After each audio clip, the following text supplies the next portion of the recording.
When they got people forgetting the full of humor. That part.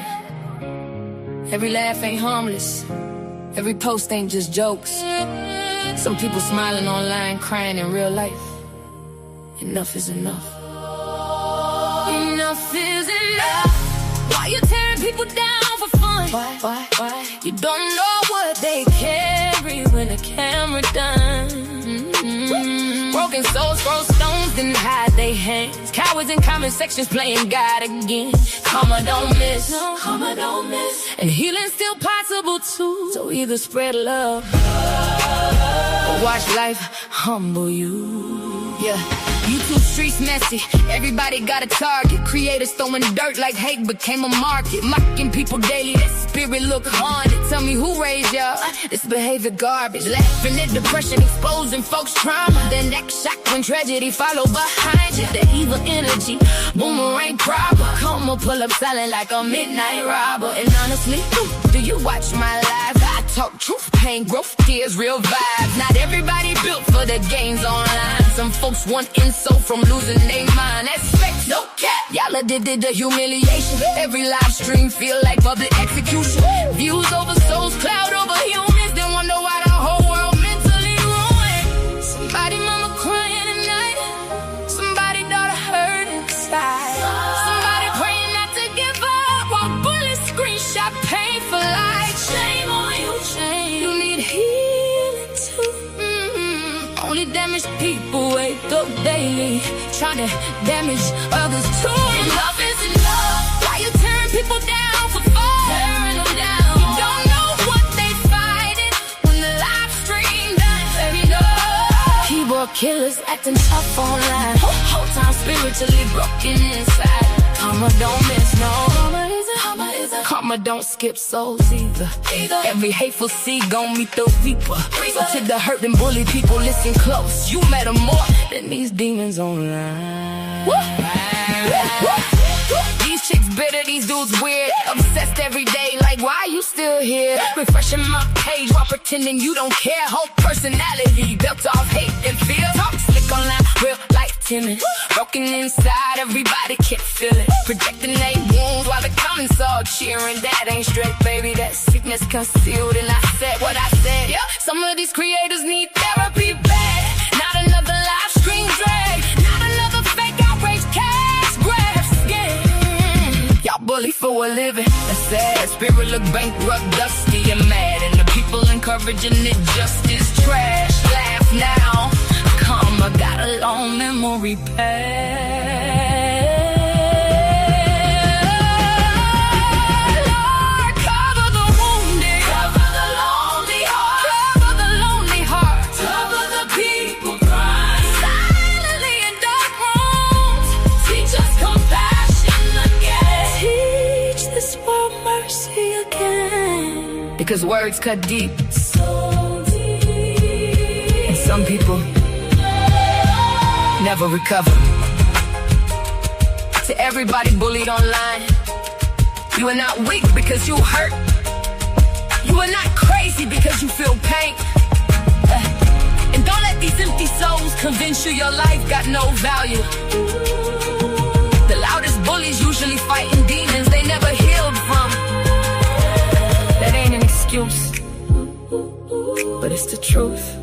And to the bullies, get help, seriously. This obsession will tear his strangers apart every day. That ain't normal. Enough is enough. We need love more than ever now. More than ever. Too many souls out here barely hanging on somehow. No more glorifying painful views. No more clowning her forever new. No more mob attacks for entertainment. That darkness got consequences too. Karma don't miss, karma don't miss. And healing's still possible too. So either spread love or watch life humble you.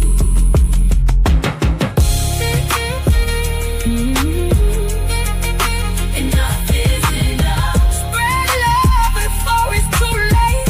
Yeah, before it's too late.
Hey y'all, what's up? What's up? What's up? It's your girl Golden. I'm back with another live, y'all. I hope everybody is having a wonderful day. It is a beautiful, beautiful day here. Hold on, let me adjust my volume. There we go. Yeah, it is a beautiful, beautiful day here. Lovely Sunday. Sun is shining, warm outside. And it's just been really chill and calm. It started off that way. So I hope you guys are having a great day in whatever respectful time zones y'all are in, whether it's morning, afternoon, evening, or nights. We are back with a part two kind of live, y'all, because we did have to end the other live because it started getting too long. So two topics got left off. We'll be covering those here today, and we added another two on as well. So, of course, I have Imani with me as my lovely co-host today. So, Imani, how are you doing, girl? How's the weather there? And are you having a good Sunday? Um, yes, and yes, I'm having a good Sunday. Yes, the weather's great. Um, and I had a lovely Saturday yesterday, as we had an unusual day off yesterday from doing lives. So I went to a family barbecue, and that was pretty late. Ooh, And yeah, it was really good. Lots of food, lots of dancing, lots of mm. noise, lots of neighbours complaining about the noise, and Child, lots of the noise aunties and complaint. uncles getting upset, being Not the noise doing complaint. The doing it classic just noise how we complaint. do. This is And how we yeah, do it. It's Saturday night, and I'm feeling. Yeah. Anyway, yeah. So that sounds fun. I'm glad you went out, went to the barbecue and stuff like that, and had fun. Yeah. Sometimes we got to get away. You know what I mean? We gotta get away. We gotta get out. We gotta put our feet on the ground. Feet on the grass, and just be out and about. So that sounds amazing. We're going out later. JJ's dad is coming, so we're gonna go oh, out and get that's some. good. Yeah, and hang out for a little bit and stuff with JJ, and probably take him to the park afterwards because the weather's gonna be good. So yeah, we're gonna get out the house too and get some sunshine. Oh, that sounds good. That sounds good. So before we get started, did you have any things you want to touch on when it comes to housekeeping today, or did we get all of our cobwebs clean?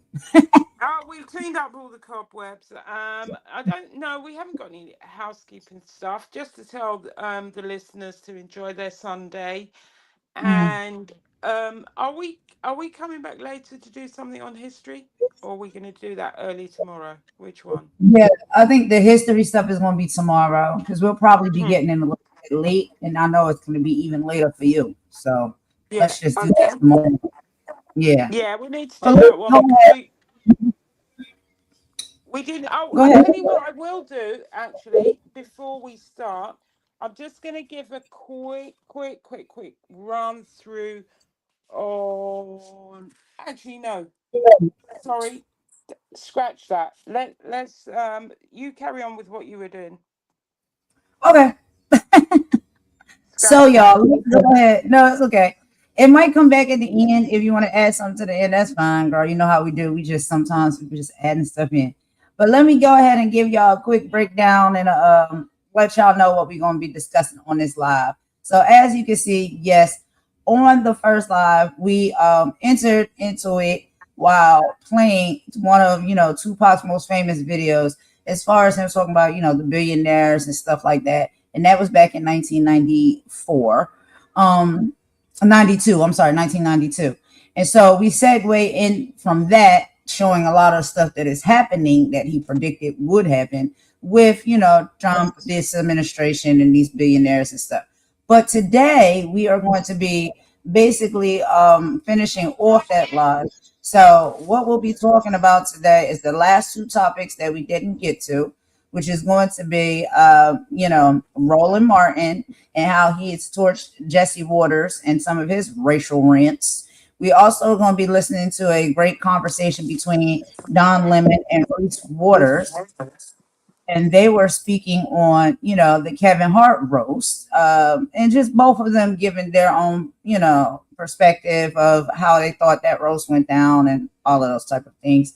We also are going to tap into a little bit more of the conversation that we had played previously on another live between Candace Owens and Hunter Biden, which I think was a very healing and like very open conversation with a lot of accountability that's taken on both sides when it comes to Candace and Hunter Biden.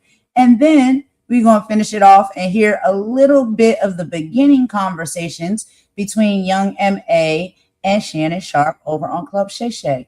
So, yeah, that's just a quick rundown, y'all, as far as the topics we will be covering. But let's go ahead and give you a little bit more details about the first one we're going to dive into. So, basically, when it comes to Roland Martin, he's just continuing to show why corporate media cannot be trusted to police itself. You know what I mean? It's just he deconstructed the underlying biases and historical ignorance of, Waters' statements, proving that independent Black creators are the frontline defense against media gaslighting. And of course, we're talking about Jesse Waters over on Fox News. We know Fox News is, they're very, they're very questionable. Let's just say that. But we keep it fair over here as far as when it comes to our politics and watching news coverage. We watch a little bit of everything. And I think that's how you keep it fair and balanced. But let's go ahead and just dive right into it, right? So I want y'all to hear this, okay? Roland goes in on Jesse Waters, and I don't know if y'all heard or if y'all seen it already, but this has been pretty interesting for me. I can't believe sometimes the things that come out of people's mouths and they say, but I'm kind of getting to a point right now where nothing is surprising me anymore. You know what I mean? So let's see if I can go ahead and get into that. I don't know. Oh, Lord, it froze. Child. This daggone StreamYard is a mess. It keeps freezing. Can you hear me, Monty? Yeah, I can. Yeah. Hold on, give me just a second, child, because it then froze. My screen then froze, so I'm trying to navigate through that so I can get up our first video here. Give me just a second. Sometimes I just have to refresh it. Let's see. Oh, Lordy. Sometimes it goes in real quick and come back out, and then sometimes it takes a minute. So it'll pop back up. But anyway, while we waiting for that to come up, we could just do a quick chit chat since you can hear me and I can hear you and they can hear us. So while all of this is reloading or rebooting itself, yeah. Come on, computer. Yeah, I'm talking about the barbecue. Yeah, basically it was pretty eventful. Yeah. Yeah, lots of people. Child, There. I can't believe they did that whole. Sorry? I said, I can't believe they did that whole old school noise complaint. Like, come on, y'all. When are we going to stop doing this? Well, the thing is, from environmental health, you're allowed to make noise up to 11 o'clock. And then the environmental health inspectors can be called by people. So it makes no difference whether you complain or you don't complain. But, there was a few hands on hips and cardigans being removed, but that was cardigans. Girl, not you know the aunties, they've taken off their cardigans, getting ready. She's talking about cardigans getting removed. Old school outrage. Per usual. Oh my goodness. I can't believe that everything is just froze here like this. This is ridiculousness. Hold on, give me just a second. I'm gonna see if I reboot it. If I reboot it, restart it or whatnot, I'm probably going to have to go out and come back in. So give me just a second to see if I can do it like that or whatnot and get it back pulled up. But this is a mess here. I'm telling you, for real. It just freezes. I can't do anything. Hold on, let's see.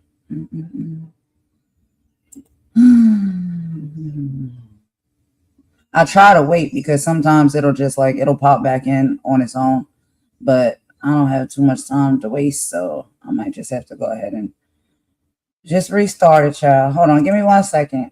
Let me see if this works real quick.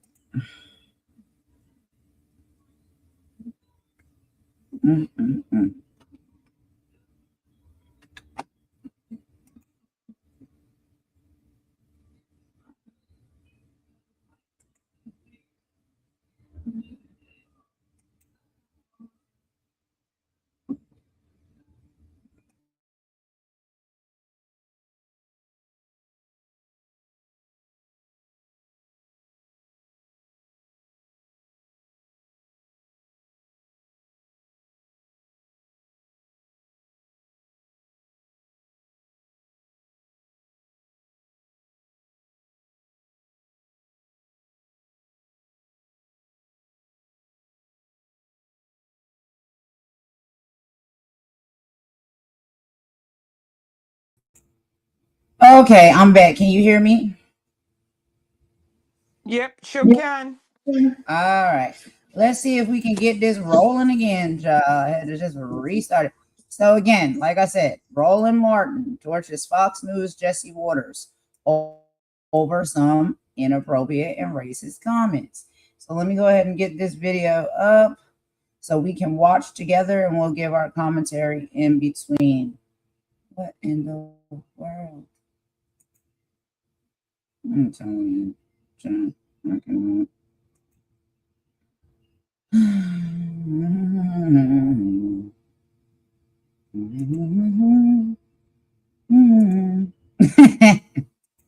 If you hear me saying that, girl, that means like, you know what I mean? But anyway, let's get into it. Hold on. I think I'm getting it pulled up here now.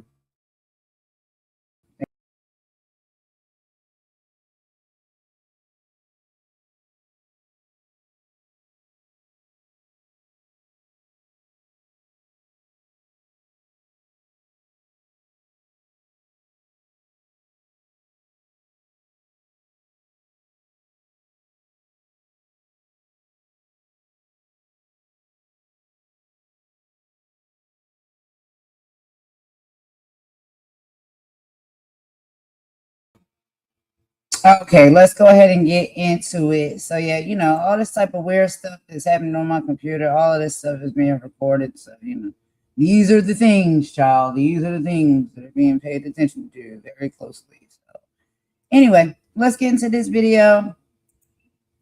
We're going to put up here our disclaimer. So we got copyright, fair use. Let's get into it. Let me go ahead and change this out right here.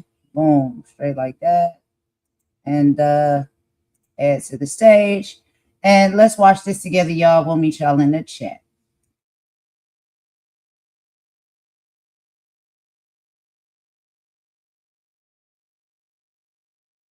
All right, folks. If a racist comment is made on Fox News, you can take it to the bank that Jesse Waters is the one who uttered this remark. This is what he had to say on Fox News as how black folks should respond to the Supreme Court Louisiana versus Calais decision and the right wing's efforts to attack and destroy black political power. Listen to this bigot. I did some research on the blacks, as Judge Janine so eloquently would say. The solution to Hakeem's problem, this gay Obama, is baby making. Blacks for 150 years have only represented 10 to 15% of the American population. Okay? That's not that much. So if they want to have more seats, they got to get in between the sheets. The Spanish, they're coming north. They're having tons of kids. And at this point, they have almost the same amount of House seats as blacks. The Hispanic caucus is almost as big as the black caucus. So if you guys need to solve that problem, I'm not arguing for you know what you need to do. I'm not arguing for more black congressmen. I'm arguing just don't draw the district advantage of party. No, you're just discriminating against whites. That was an all-black district. I'm discriminating. We want to be in that district. You think I'm discriminating against we my don't kids? support segregation. Am I discriminating against my kids? No, it's not a blacks only. It's whites only. We have a, very diverse district now.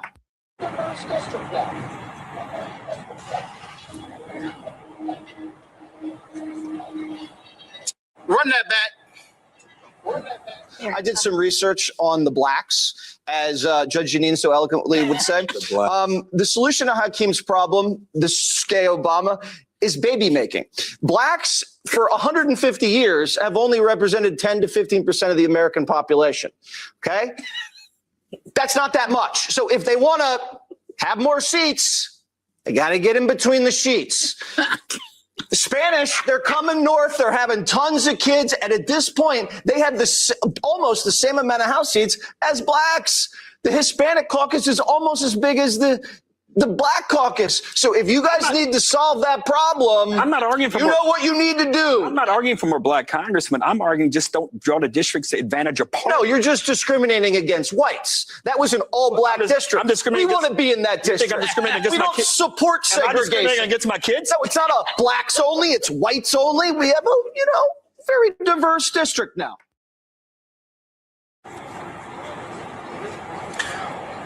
I am, Candace, just routinely disappointed in Harold Ford, who sits there skinning and grinning when Jesse Waters makes that absolutely ludicrous, racist, dumbass comment, when in fact, the folk who ain't having babies are white folks. They're the ones not getting in the sheets. And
When they got people forgetting folks in the union. That part. Every laugh ain't harmless. Every post ain't just jokes. Some people smiling online, crying in real life. Enough is enough. Enough is enough. Why you tearing people down for fun? Why? You don't know what they carry when the camera done.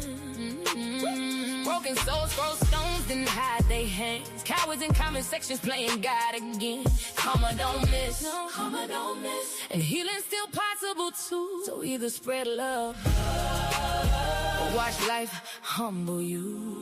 Yeah, YouTube streets messy. Everybody got a target. Creators throwing dirt like hate became a market. Mocking people daily. That spirit look haunted. Tell me who raised y'all?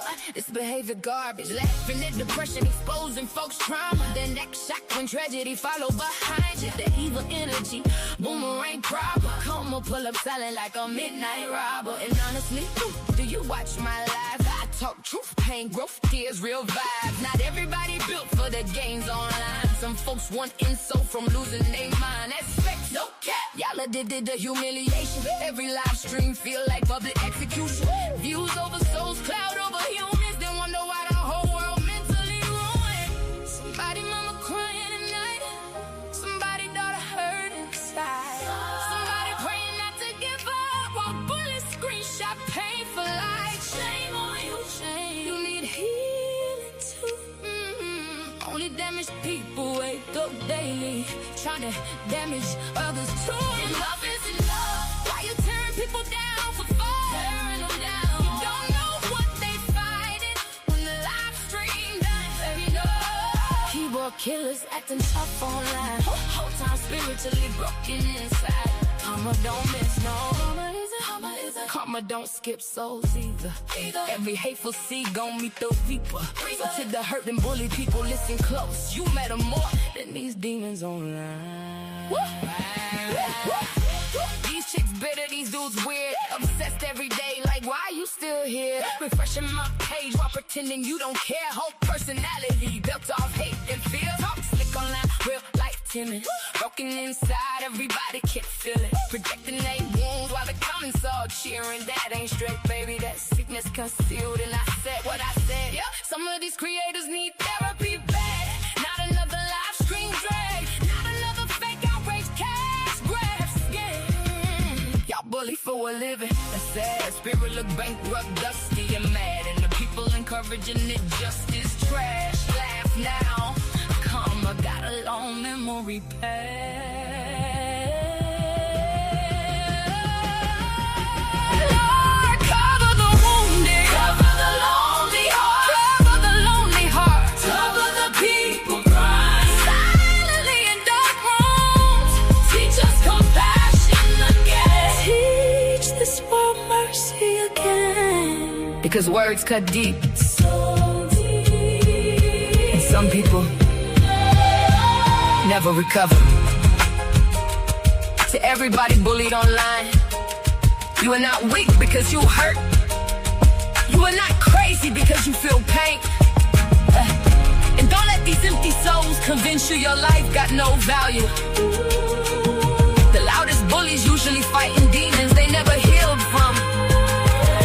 That ain't an excuse, but it's the truth. And to the bullies, get help, seriously.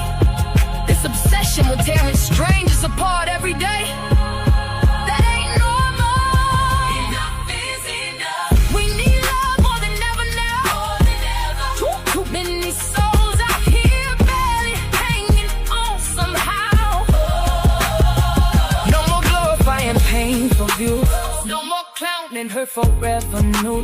No more mob attacks for entertainment. That darkness got consequences.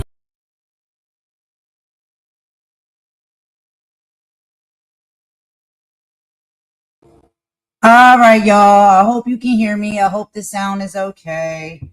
We was having some type of technical difficulties and some issues. So I'm back, y'all. We're going to go ahead and just try and push right through the rest of this live here.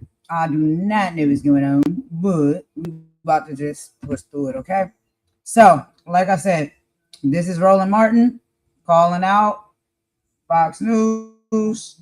Y'all heard in the first video probably, but I'm going to play it again from the beginning. Some of these disgusting comments that were made by this news anchor. Okay, so let's just go ahead and get back into that, and we will be right back. I'm going to try to push this through as quickly as possible.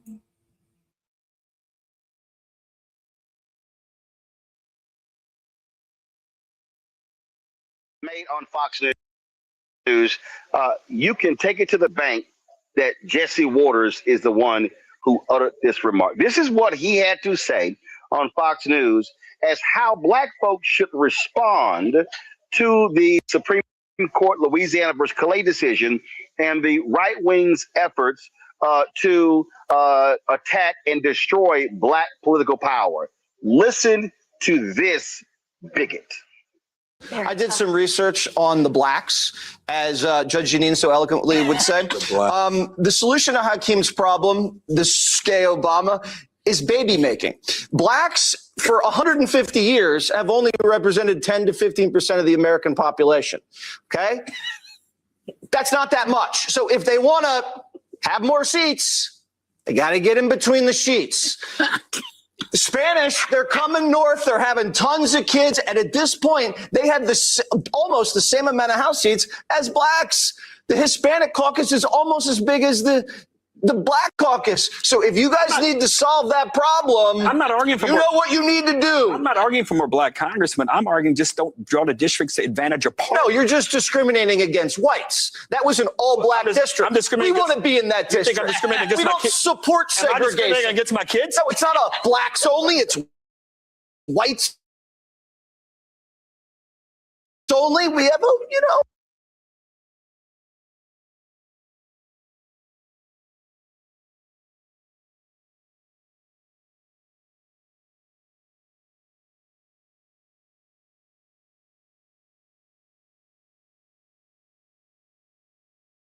very diverse district now.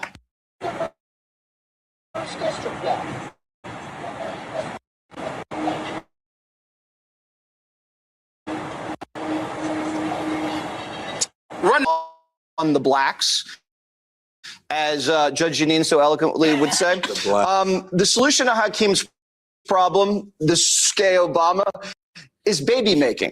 Blacks for 150 years have only represented 10 to 15% of the American population. Okay? That's not that much. So if they want to have more seats, they got to get in between the sheets. The Spanish, they're coming north. They're having tons of kids. And at this point, they have almost the same amount of House seats as blacks. The Hispanic caucus is almost as big as the black caucus. So if you guys need to solve that problem, I'm not arguing for you know what you need to do. I'm not arguing for more black congressmen. I'm arguing just don't draw the districts to advantage your party. No, you're just discriminating against white.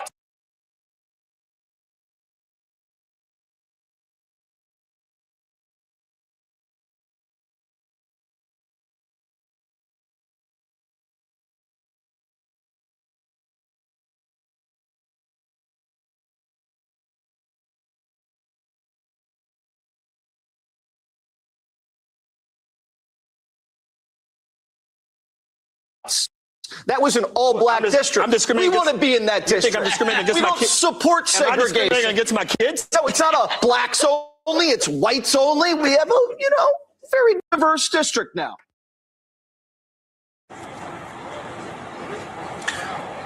I am, Candace, just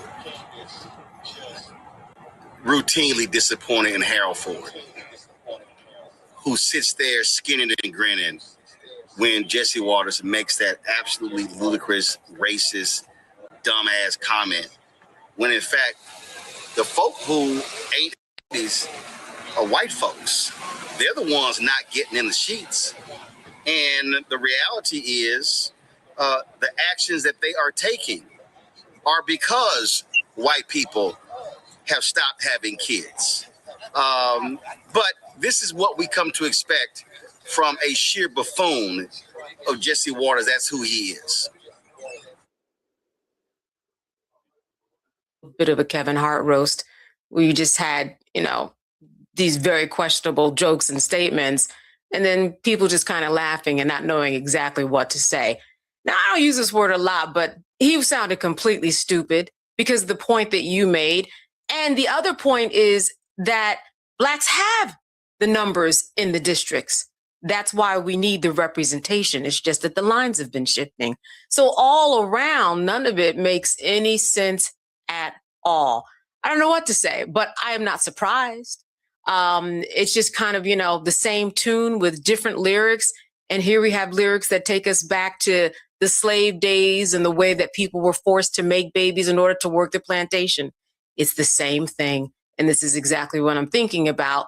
And when I hear his tone, when I hear his disgusting rhetoric and hear his tone-deaf way of trying to express what democracy is all about.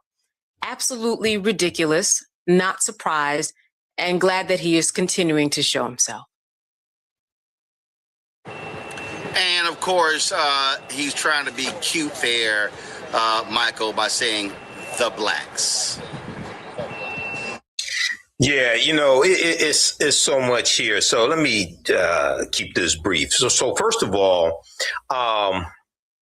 Jesse Waters is a complete idiot. OK, now apparently he's talking about the Louisiana case. All right. And it was not a all black district. OK, it's majority black district. Well, two majority black districts. But African Americans are 33% of the state population in Louisiana, right? He has no problem with the majority white districts. Okay, notice that. He has no problem with the majority white districts. He has a problem when you have these two majority black districts. So then he talks about African Americans should have more babies. And we dealt with this on the show before, Roland, how the New York Times a few years ago had the piece, white people have the negative birth rate in 26 states out of 50. But also, we see that in February of 2026, for the first time in the history of this country, the majority of births of children were of minority babies. So it was 50.4% minority babies. So what he says, it absolutely makes no sense. But he's trying to deflect from the racist gerrymandering that's taking place and saying the answer to that is for you to have more children. No, the answer to that is stop being racist and draw the maps fairly. Absolutely. Avis? Not really trying to make an argument about, you know, the politics of it. Let's just be real.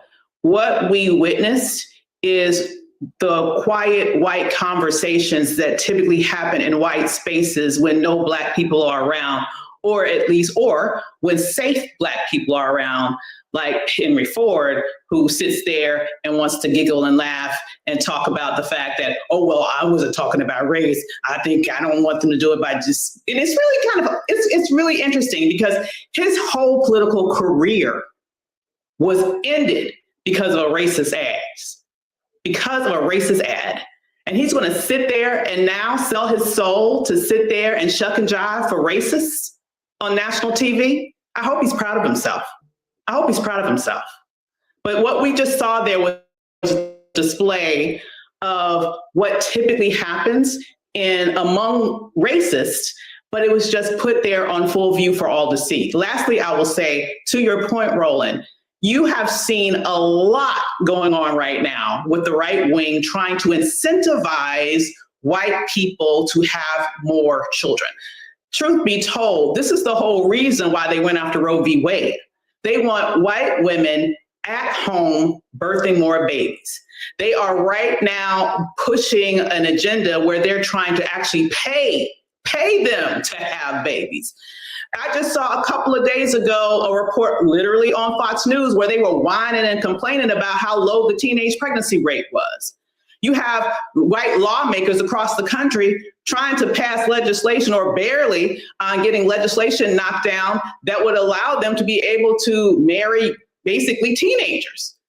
It's really quite interesting once you put that in the context of the Epstein files. And let's not even talk about what the crime statistics look like with regards to child molestation and pornography and how that's parsed out by race, because it's overwhelmingly white men that get caught up in that and that get arrested for that. So it's something about that culture where that is something that is interesting, apparently. But I do want to say, you're exactly right.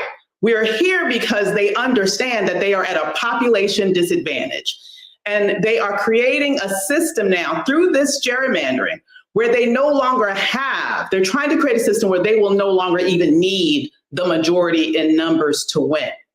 If they can just gerrymander the system enough, they will always win because they have stacked the cards to their favor. But at the same time, they are terrified about being a minority white nation. And they are doing everything they can right now by hook or by crook in order to turn the white birth rate around, even though they're going to use this opportunity to be racist with regards to discussing Black birth rates. Folks, let me be real with y'all. If you are on Medicare or about to be, the system is not set up to work for you. Too much fine print, too many systems that compare every plan. Just last year, people who switched with Chapter 1-724-264-828. All right, y'all. So at the very end there, that was just Roland. He was doing a little bit of ad work. But as far as our live, excuse me, y'all, that's my son that's going on here. He's a little silly Billy. Give me just a second. All right, so he with grandma. Yeah, so if y'all was able to listen to that video right there, heard what was said, my question is, what is y'all thoughts and feelings and opinions on this? You know what I'm saying? Because basically what Roland was calling out is exactly what Waters was doing, okay, and saying. Corporate mainstream media treats Black communities like statistics, political chess pieces, or existential threats rather than human beings with dignity. Pushing a narrative that lectures people on having babies is a classic, nasty dog whistles designed to spark fear in the viewer base. So I like the fact that Roland Martin calls this stuff out. And there's a lot of other main content, well, I'll say content creators or podcasts and stuff that have been literally almost like every day of the week. I see another video of them covering stuff like this. Not even just when it comes to mainstream media, but just all over the place, okay? And this is why we cannot rely on corporate networks, okay, to check themselves. We got to check them. If it wasn't for the independent Black journalists like Roland Martin, like Don Lemon now, like Joy Reid, right? Holding these people's feet to the fire, these hosts' feet to the fire, these vile comments will slip up completely unchecked as standard primetime commentary. And it's unacceptable. It is unacceptable. So basically, this is, YouTube. So we know a little bit about media right over here. But this is why I love that we can turn to channels like Roland Martin, like Reese Waters, like Don Lemon, like Joy Reid, and so many, many more. Because you sit up here, you let these people talk. This is all they're going to say all day, every day. Just nasty, nasty. And one of the things that we've been discussing over here for a period of time is the fact that there is some uptick, definite uptick, and, some huge movement right now when it comes to racism. And you hear comments and stuff like that. And then, okay, I really did want to play that again, but because these tech, things was going on, I'm just moving along, quickly here. But I really do want to play it again. If y'all play it back, watch his face when he said that, right? When he said that, he's like kind of looking left, looking right to see if it's sticking, because he thinks he's funny. He thinks it's a joke, right? And so one of the things that we'll get into on this next video, right? One of the things that I have mentioned that I think, and this is why I said that whole Kevin Hart roast, child, absolutely no. Okay, Rotten Tomatoes, where you at? Because yeah, no. I give that a 0, a negative score. Because what is happening here is these people think they're comedians. They think they're funny. They watch that Kevin Hart. They watch those comedians sit up there and talk crazy how they was talking during the roast and in the name of comedy, right? And then they think that now they can get on mainstream media news and sit up there and be a comedian. You're not a comedian, and nothing you said was funny. It was untrue. It was disrespectful, and it was racist. And we have this racism going on everywhere. We have it happening here on YouTube, on social media platforms. We see in our government, the White House, our political sector, racism. You got mainstream news networks being racist, disrespectful, thinking that they're funny. Wherever you go, you name it. Grocery stores. It doesn't matter. There is a uptick. And these people are believing that it is okay. Like they have the green light to do it. So, yeah, I wanted to go ahead and lead with that one. So, starting with that one, let's segue into the second one. And like I said, this is one of my favorites. I thought it was an excellent conversation between Don Lemon and Reese Waters. Shout out to Reese Waters, yo. I really, really like him. He is a dope content creator, and he's also he's done stand-up comics. He's a comedian as well. So, and he also covers a lot of politics. So he was able to give his insight from both sides of the coin, not just being a Black man, right? That is heavily covering and seeing everything that's happening within our political sector, in our world, in our communities, but also able to give a little bit of insight of when it comes to comedy and when things can, yes, I agree, and I say, go too far. And so we know we got the activists like Dr. Umar, and he might be too much of a pill for people to swallow when you speak from an activist mindset, because you look at things differently. You look at it through a different lens. You approach it differently. Well, I love this conversation between Don and Reese because it may not have come off as hard as maybe people felt the commentary with Dr. Umar came off from the activist standpoint, but both men are activists within their own right, in their own style and way. And so I loved hearing both of them speak. I'm gonna go ahead and get into this conversation, okay? And if y'all have not seen the Kevin Hart Roast, well, you know, it's up to you if you want to go watch it or not. But again, extremely overboard when it comes to the disrespectful, distasteful, and racist commentary. And that is my personal opinion. Everybody may not agree on that, but that's what I say, and that's what a lot of other people are saying as well. So let's listen to a bit of this conversation here. Let me go ahead and get everything set up. Just a second. All right. Boom. Let me throw that up there like that. And again, shout out to Reese Waters. I'm so proud of him. I really, really like him a lot. And I am so proud that he gets to sit now and, co-host here on this segment with Don Lemon. I love Don Lemon.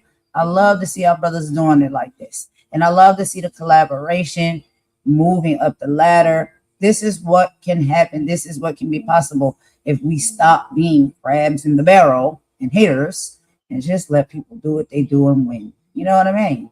We can have great conversations and collaborations like this. So let's go ahead and get into it, and I'll meet y'all in the chat. All right. Don Lemon and Reese Waters. Kevin Hart Roast. Let's get it. Did you think the judges were racist?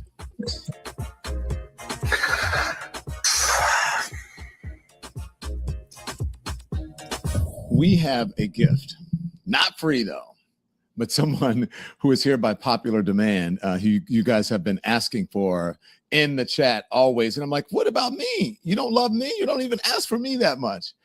Reese Waters is here. Reese Waters is here. Reese Waters is the host. He's a comedian, a commentator, and a content creator, and the host of Reese Waters Show. Reese, how you doing?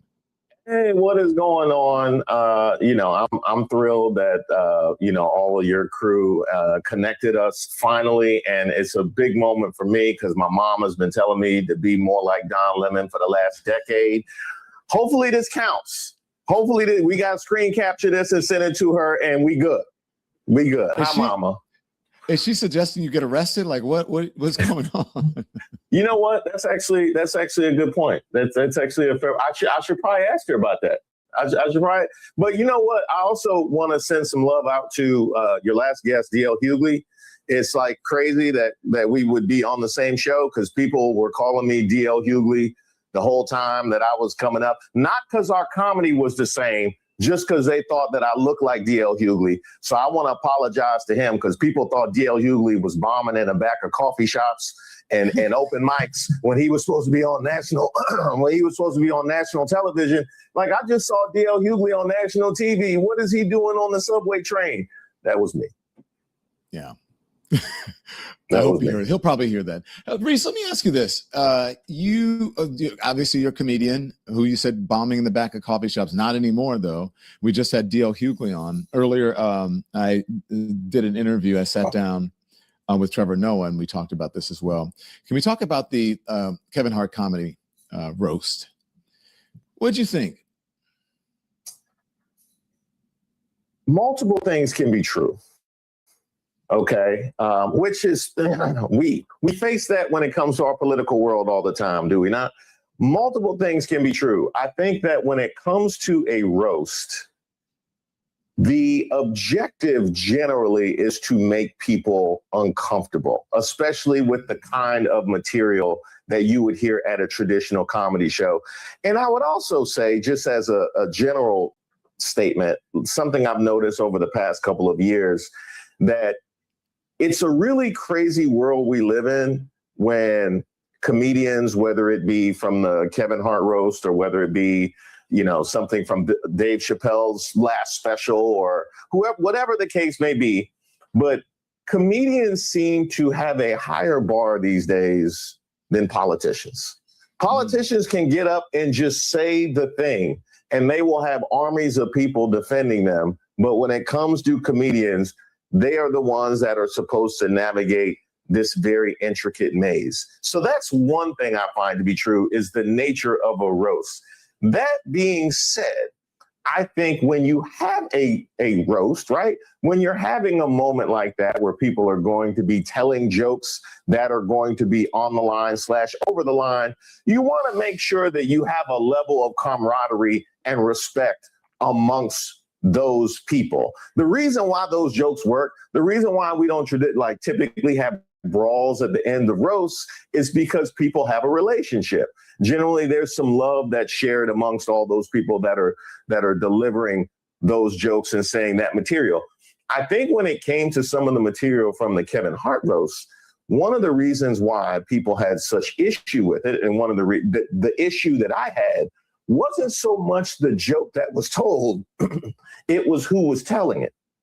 Because it's not just that somebody is mentioning George Floyd in that vein, it's somebody's mentioning George Floyd in that vein who we know to be of a culture and of a strata of society where they view us this way, where they have characterized George Floyd in those ways outside of a roast or outside of a comedy show, period.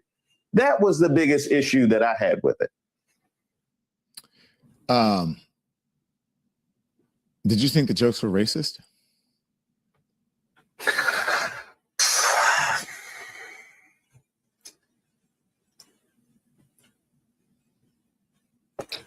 I do think that the jokes were racist. I do think that the jokes were racist. I also think that racist jokes have established a long-time home at roasts. I do think that's the case. I would also say that amongst the kind of material and jokes that is told at roast, right? When we're talking about race material, ain't nothing like that anti-blackness. Ain't nothing like that. If you have somebody who's I don't know, Italian or Irish, you'll hear some jokes here and there. If you have somebody that's Latino or Indian, you'll hear some jokes here and there. But if you have somebody that's Black, that's going to be 60% of what's said. That's one thing that we know. Yeah. I found it interesting that almost every, not every single one of them, but a lot of the comedians, the guys that came up had race jokes, right? About Black people. Mm-hmm. And there were a couple of times when Cheryl Underwood say, called someone pasty or whatever, but I didn't see that many jokes, if any, about white people. You know what I mean? Just making fun of white people in general. Maybe there were certain people that they were using as the butt of the joke. There was a Charlie Kirk joke, but I didn't hear them like, white people do this. I did not hear that. So it's, It's also interesting too, Don, that Kevin Hart isn't somebody who Kevin Hart and Kevin Hart's comedy has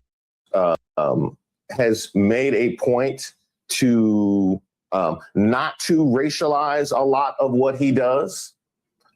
It's not as if somebody who is somebody that's constantly talking about race and therefore it would be intrinsic to a roast of him for it to go there.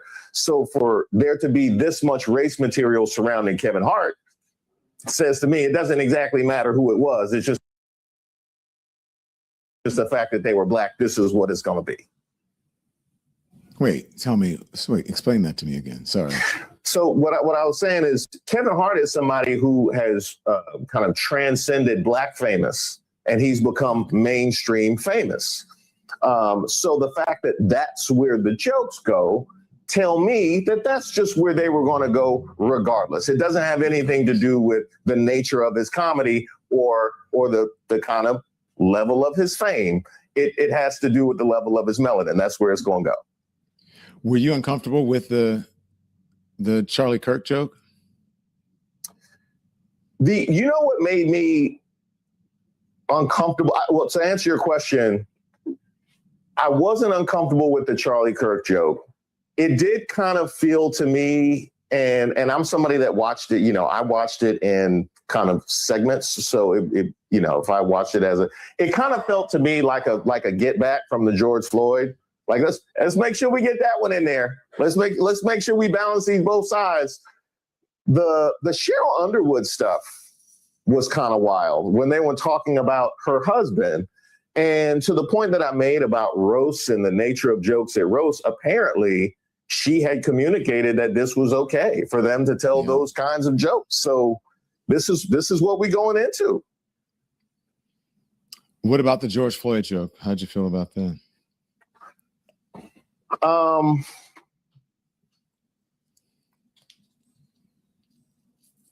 Again, I think that it's very hard to take the George Floyd joke in a vacuum outside of this culture where we have a platform in Twitter that has never stopped telling George Floyd jokes. Mm-hmm. And make a point to dehumanize not only George Floyd, but those who saw themselves in George Floyd every opportunity that they get. I think it's very difficult to divorce those two things. So I thought it was a little bit hacky, given the fact that, again, they've never stopped telling George Floyd jokes, but maybe they felt like this is a roast and that was kind of something that they felt like needed to be done in order to push the line, right, as much as we possibly can. Maybe that's something that they felt like needed to be done, but it might, the humor, I would say the humor can't begin until the suffering ends. So this is something that is still ongoing right now. Go on. Well, I mean, when you have an administration that's dismantling,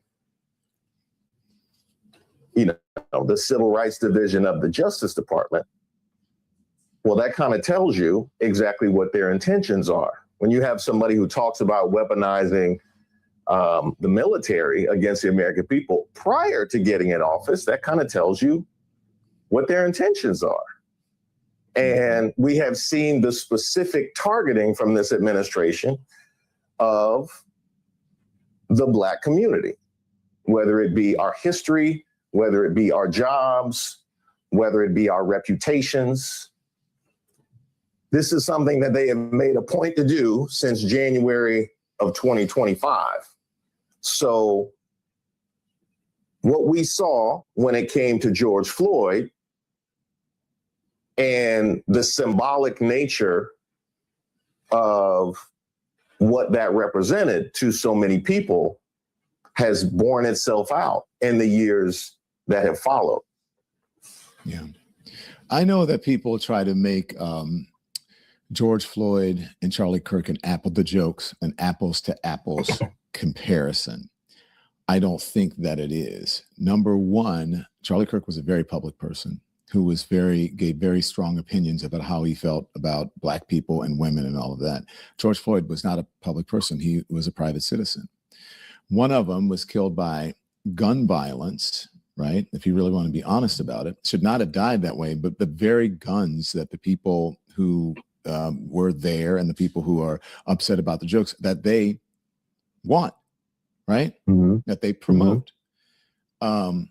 George Floyd was part of a system that it has systematically abused and killed Black people, especially Black men. So there are nuances to it. I didn't, look, I'm not a comedian. I'm not easily triggered.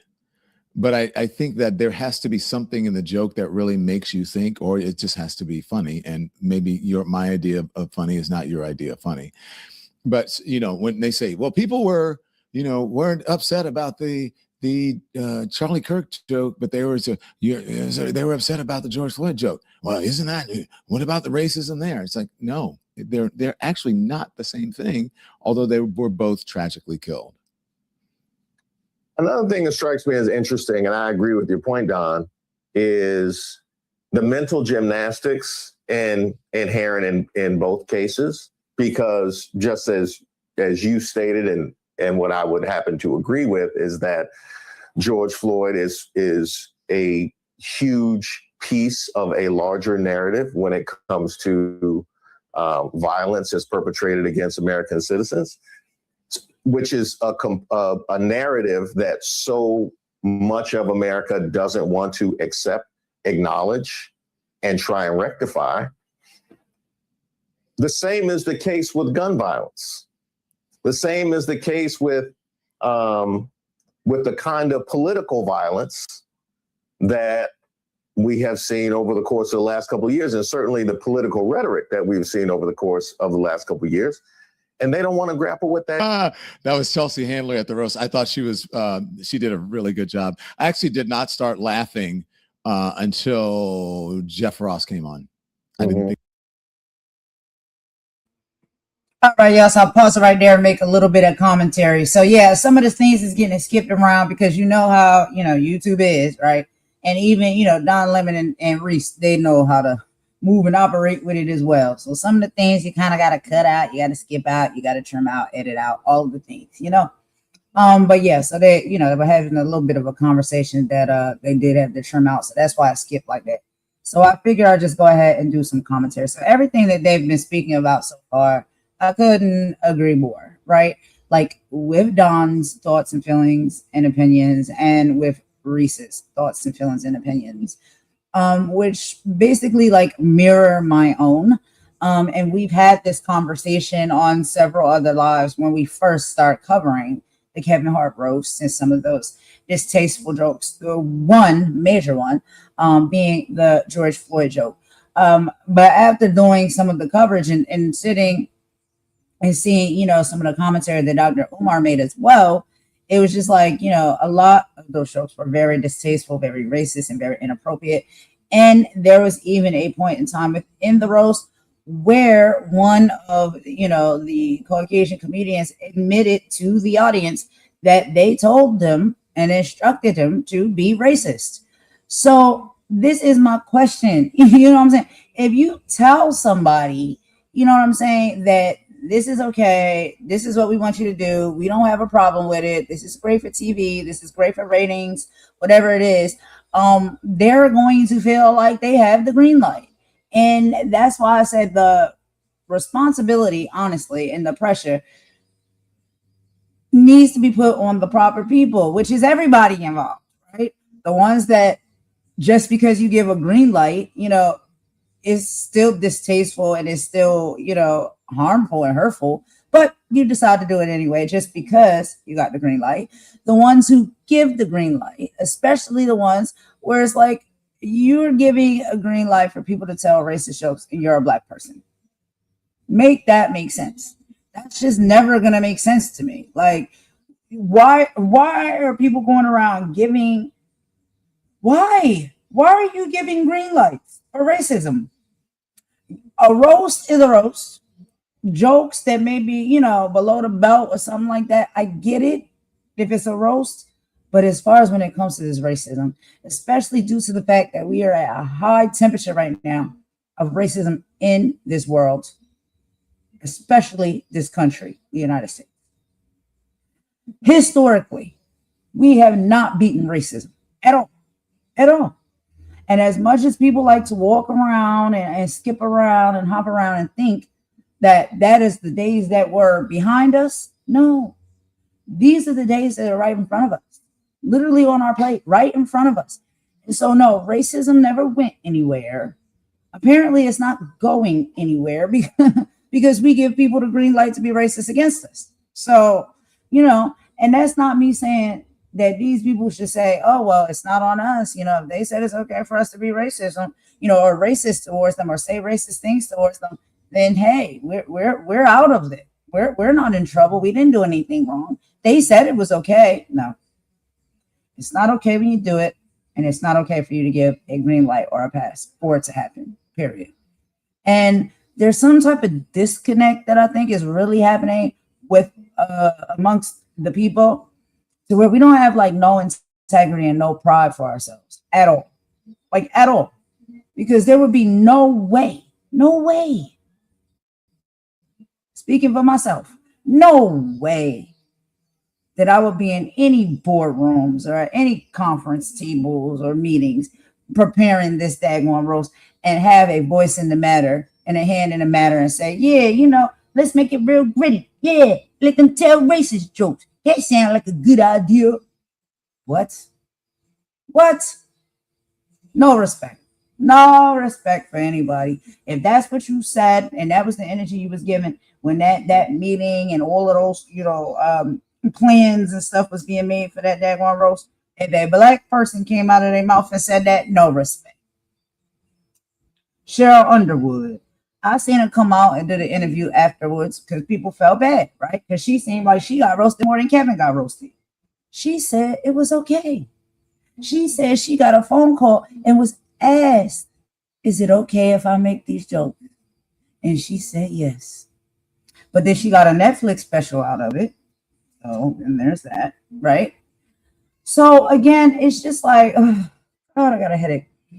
Like, I understand that people have been fighting a long time, right, to get what they feel as though they deserve. We know that female comedians, especially black female comedians, they don't get paid the same. They don't get the same type of opportunities. They've been working hard their whole lives to get their big break. I get that. Cheryl Underwood is looking for a big break when it comes to comedy.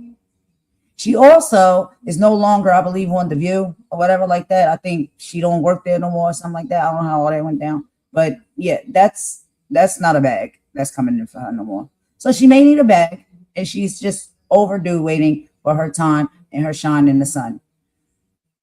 But when it comes to that, when it comes to black people, it's like you always have to sacrifice so much to get an opportunity. So you mean to tell me you getting your Netflix special opportunity that you have been putting in the work and are qualified to get and should have gotten it without public humiliation having to happen to you and your family? Because we know that Cheryl Underwood is funny. We know that she's a skilled female comedian. She kills it. She's one of the queens of comedy. So she should have been got her chance and her big break. But in order to get it, you got to get down on your knees, and you got to allow these people to publicly and racially humiliate you and your deceased husband and everything like that. That's the cost and the price that you got to pay. Hey, look, a lot of people will say, well, why are you so upset? She's not upset. She's happy. That's true. That is true. I mean, look, a lot of people say, if you like it, I love it. But the thing about it is, yeah, for you and yours, you know, that's just one situation, one life, one encounter. What this does is set a tone and a precedent that these things can continue happening. They can continue to waver and leverage this type of racism and disrespect to any Black person that just is tired and just waiting to get their shot and their opportunity. Oh, we know they've been working hard and they've never been treated fair or given what they truthfully deserve anyway. And we know how bad they want it. So guess what we can do? The ultimate, most disgusting thing. We can be disrespectful and we can be racist towards them, and they'll allow us to be that way because they just want this opportunity so bad. It sets a tone, and I'm sorry, it's not the tone that I desire to have, and I want to see any of my people having. But look, you can't get through to everybody. You know what I'm saying? And so that's why I'm like, yo, it only takes one. Most of the time with this type of stuff, it only takes one. And something as major and big as this, look how it's spreading through the media. Look how it's spreading through the timelines. Everybody's watching. Black people are watching. Other races of people are watching. This is setting a tone. It is setting a bar. And it is telling people, yeah, they're desperate enough for our opportunity. They will allow you to treat them and talk to them and speak to them in any type of way, even if it's racist. Because they just want it that bad. They need it that bad. They're tired. They've been working too hard their whole life. They're waiting for the payoff. I don't care. I'll give up. I will give up on a skill or on anything it is and find something else to do before I bow down and I get on my knees and I tell somebody, yeah, it's okay for you to racially disrespect me, my deceased husband, my people, my community. Because I just want this so bad I can taste it. I'm just not that type of person. But, you know, hey, what do we got to say? To each its own. Anyway, let's keep going because they have some more great conversation as well. So let's get back into that and I'll be in the chat. I think like the beginning was funny, but what did you think? I thought Chelsea was good. I really did. No, I agree. I thought Chelsea handled her business well. I enjoyed Cheryl Underwood. I enjoyed, there were some moments you could maybe piece together some moments that were enjoyable from it, but it was perhaps it is a circumstance to be expected, right? At this moment, that's how it will be handled. And then this is how it will be received.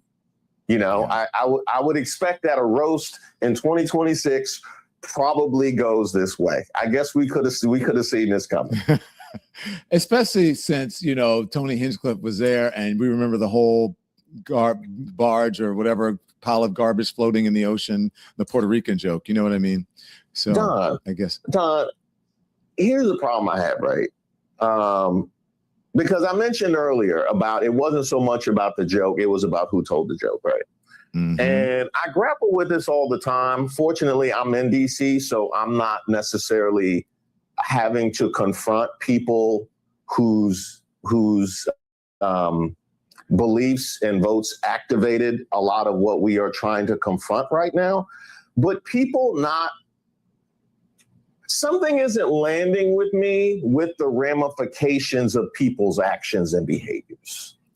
We just saw it when it came to the New York Giants quarterback in Jackson Dart, right? Introducing Donald Trump when he went to New York to do an appearance, right? A rally.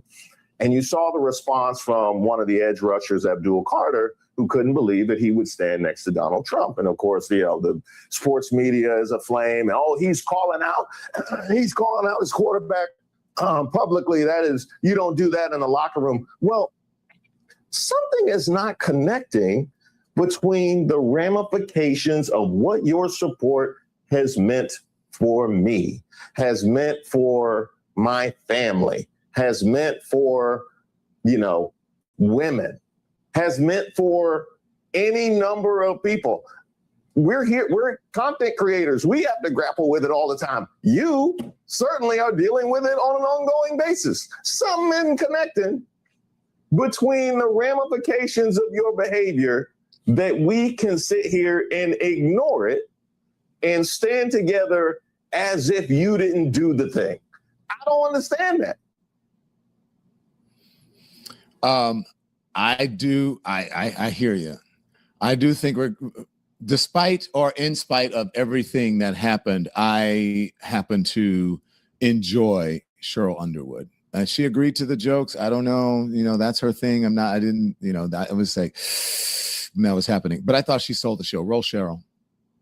Made it out of motherfucker. That joke was not in the prompter. Oh, that is so funny. She brought Def Comedy Jam to the roast. I love that. She brought my whole childhood to the roast. Do it, Cheryl. Queens of comedy. Yeah. That was good. Yeah. That was really, really dope to see. And it's great to see people get their flowers for so long, so many years of putting in work. Stand-up is one of the craziest professions because so much of it happens in the dark. I mentioned the open mics and the coffee shops. So much of it happens there. You got to put in dues for long periods of time. And so it's so good to see her get her flowers and the recognition that she deserves, even what I see right there in the chat. Yeah, look, and I have to say, I don't know if let's talk about Kevin Hart. He's on The Breakfast Club. He's getting a lot of blowback from this. And I think it gets to him, but at some, maybe it doesn't get to him. In some ways it gets to him, in other ways it doesn't. But him having to explain, and he said, look, you guys don't know, and I'm paraphrasing here, you don't know what it's like to sit in that seat and have to make those decisions and operate at this level. And so, how do you think he's handling the response to this?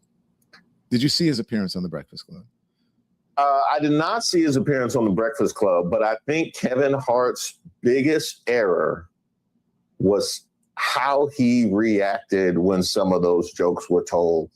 That was his biggest error because, even I know, right, with some of the stuff that I talk about on my channel, and I'm like, okay, I got certain feelings about this, but I gotta kind of frame it in a certain kind of way because it can look bad, right? If I'm overreacting, look, you gotta make sure that you know what I mean. You gotta make sure that you frame it as. I got a lot of neutral faces that go on my thumbnails. I got a lot of neutral faces for content that when I saw it, I was smiling, but I can't smile on the thumbnail. Kevin Hart should have known that. Kevin Hart should have known that. That was his biggest. When they are telling those jokes, just a shake or hand, you can't be smiling and laughing and kikiing when they telling these kinds of jokes. This was going to happen. This was going to happen. You're going to spend the next couple of weeks up at The Breakfast Club, going to see Shannon Sharpe, going to see you, whatever the case may be, to try and put a Band-Aid on it when you could have just did a 4-second, I can't believe he said that. And now you absolve. Thank you for discussing that. Because I did not plan to have this conversation with you, but since it was comedian, you brought up DL, and I'm like, well, let's ask him the question about that, because that has been, in the news, and Kevin was on Breakfast Club earlier this week. So what is on your mind this week? I know that you're covering a lot. What is the number one thing news story right now you think what is the most important? I still can't get over that Ken Paxton was able to find this many women to be adulterous. I can't believe that. You know, I remember back when adultery was for good-looking men. Just hasn't landed with people. I will never understand. I thought Texas had more pride than that. I really did. Reese, come on now. I grew up in Louisiana. None of this shit surprises me. But I mean, look at where we are right now. The Epstein files. They wanted it out, and now all of a sudden they're protecting Donald Trump because he's in there.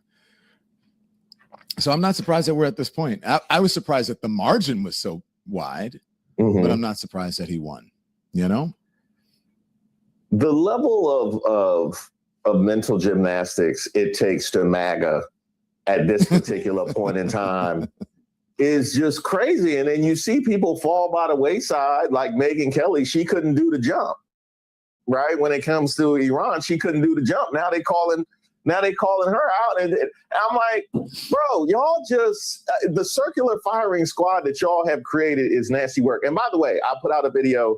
The video I put out today is all about Megyn Kelly. You are featured in that quite a bit, sir. So I want to thank you for your contributions to the Megyn Kelly dragging historically. The historic Megyn Kelly dragging. I'm not done yet, but we'll see. Thank you. I can't wait to see it. I want to talk to you about this. Would you ever, I don't know if you purchase it, would you accept a $250 bill with Donald Trump's face on it? Because that's what he wants. Don, we are trying to go and get our passports renewed as we speak before they put his mug on my passport and sign myself up to get lined up when I travel internationally because they see the Donald Trump on the passport. Are you kidding me? Are you kidding me? I mean, look, if I ever come up on a $250 bill, which is pretty safe that I won't, based on my age and circumstances, it's pretty safe. I can keep my distance from the 250s, but you know, they gonna holding that up to the light, having the embarrassment of being called out for counterfeit bills. Ain't no way. Can you have a $250 bill that's worth $10? That's how people gonna treat it. I think what he wants to do is put it out there, get a limited edition, buy them all up, and then sell them for more than they're worth. That's what I think. Hey, that would fit. Here's my question for you, Don, somebody that's just more knowledgeable than I am. Let's say the arch goes up, the ballroom goes up. Let's say all of these, other monuments to Trump's ego go up. How long do they make it into the next Democratic administration? Do they make it to the night of inauguration? Are they going to start the demolition like immediately? Yeah. Are they going to give it a week? Are they going to let it get graffitied up first and then knock it down? Like, how long you think it's going to make it? Look, let me tell you, if I were elected president, the moment that I was elected, I would start calling the wrecking ball companies and getting estimates and getting the permits. I don't know how long the Democrats are going to do it, but it should happen pretty quickly. And taking the name off of the Kennedy Center. If he was strategic, he would have done these things in a place where they might keep it. Put that arch in Alabama. Put that ballroom in Louisiana somewhere. Yo, you know that ain't lasting in no DC.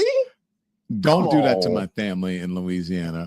Reese Waters, thank you, sir. Thanks for watching, everybody. I appreciate you. Make sure you like, subscribe, and turn on notifications so you don't miss anything. We're live weekdays at 10 a.m. and 5 p.m. Eastern with new content at 2 p.m. Eastern, sometimes at 8 p.m. So follow The Don Lemon Show wherever you are. YouTube, TikTok, Instagram, Facebook, Twitch, Substack, Spotify, iHeartRadio, Apple Podcasts. We are everywhere, and we're there every day. And if you want a little more, join the Lemon community. Exclusive posts, behind the scenes, live chats. Just hit join or check the channel pages. All right, I'll see you next time. All right, y'all. That was excellent. Excellent conversation with two great men. I really love both of these men. I love their platform. I love their mind. I love their conversation. And I think that they really had a great conversation when it came to all of that. And then at the end there, we got to get into the political chat because y'all know that's what we're talking about. And they did as well.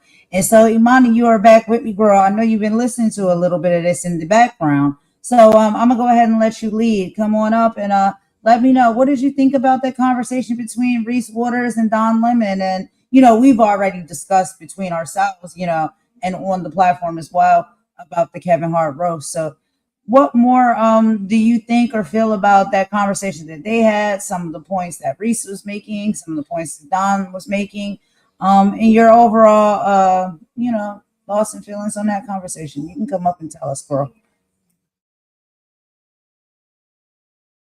And you can unmute your mic and come up. I don't know if it's muted, if you can hear me or not, but you can unmute it and come up.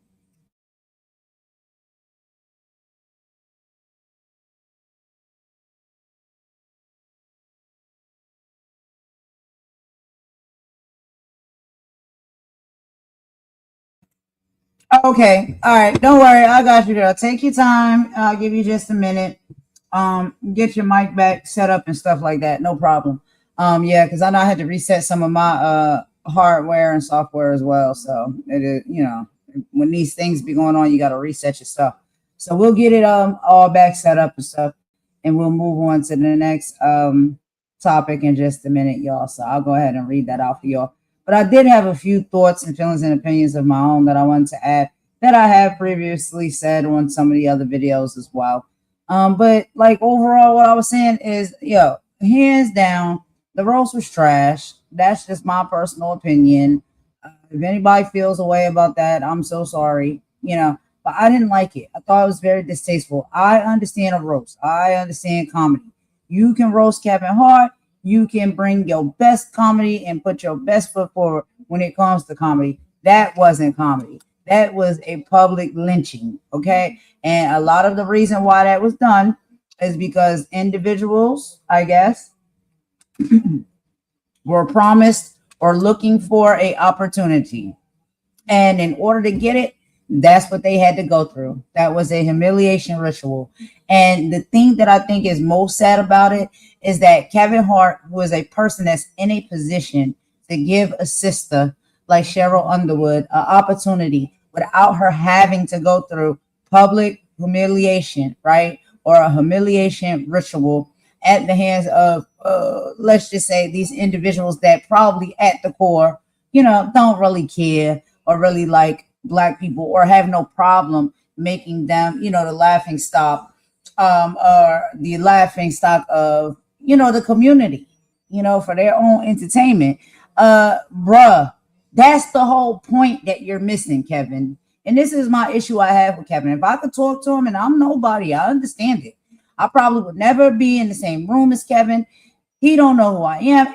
I get that. But if I could have a conversation with Kevin, I would tell Kevin, bruh, you're using your blessings and your platform wrong. But see, the problem is when it comes to these individuals, what we don't understand as the public, but I understand, but a lot of people don't understand is what they have and what they get. It comes at a huge price.